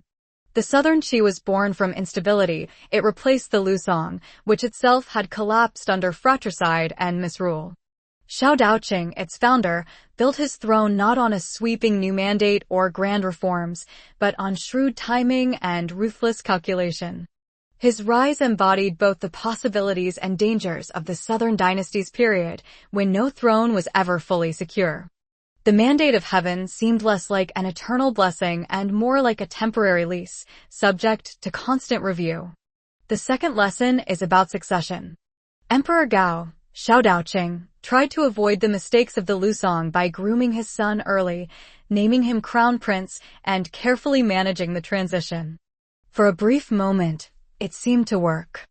Emperor Wu, Xiaozhe, embodied the virtues his father hoped for, a ruler who emphasized morality, scholarship, and benevolence. Under Wu, the dynasty reached its high point, a flicker of what stability might have looked like. But succession after Wu fell into the same traps that doomed earlier dynasties. Suspicion, paranoia, and family rivalry poisoned the royal house. The lesson is stark. Clear succession plans may delay conflict, but they cannot erase it when ambition and fear overwhelm kinship. A third legacy lies in governance. Southern Qi was a dynasty that wanted to rule with Confucian ideals, benevolence, ritual propriety, harmony. But the reality of politics undermined those ideals. Eunuchs exploited access, generals wielded armies like bargaining chips, aristocrats prioritized their clans over the state, and emperors oscillated between virtue and cruelty. The gap between the rhetoric of morality and the reality of intrigue grew wider with each reign. This dissonance wasn't unique to Southern Qi, but in such a short-lived dynasty, it played out with brutal speed. Another lesson comes from the provinces. The erosion of central authority shows us how much a dynasty depends on the belief that the emperor's word matters. When governors withheld taxes, built their own armies, or acted independently, they weren't justifying the capital, they were eroding the very idea of imperial centrality. For the peasants, this meant constant uncertainty. Should they fear the emperor's collectors or the governor's militias? The Southern Qi never managed to knit its provinces tightly into the fold, and that weakness ensured its vulnerability. Then there's the cautionary tale of Xiao Baojuan. His reign crystallizes the dangers of tyranny untethered from restraint. Extravagance drained the treasury, cruelty alienated ministers and generals, and unpredictability shattered trust. By the time Xiao Yan rose in rebellion, Baojuan had already destroyed the networks of loyalty a dynasty needs to survive. His short, Violent rule reminds us that legitimacy is fragile. It cannot be preserved through fear alone. In Chinese history, emperors who mistake terror for strength often accelerate their own downfall. But Southern Qi also leaves behind something subtler, a reminder of the cyclical nature of dynastic change. Just as Xiao Daoqing had overthrown the Lusong, Xiao Yan overthrew the Southern Qi to establish the Liang.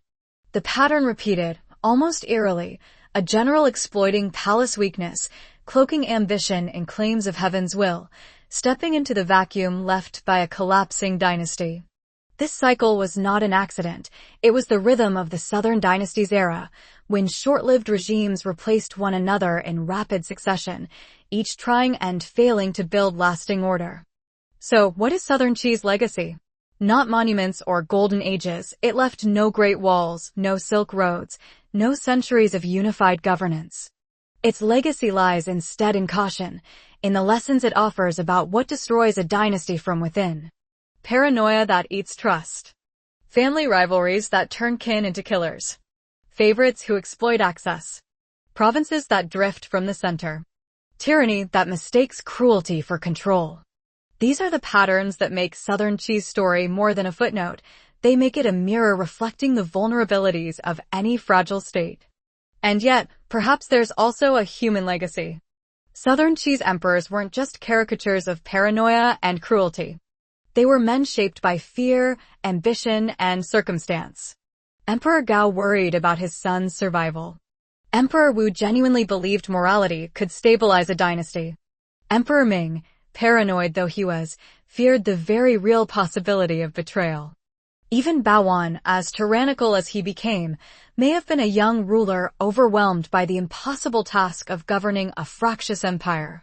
Their flaws are reminders of the immense pressure that comes with the throne, especially in an age when dynasties rose and fell like shifting tides. In the grand sweep of Chinese history, Southern Qi is often overshadowed by greater names: the Han, Tang, Song, Ming.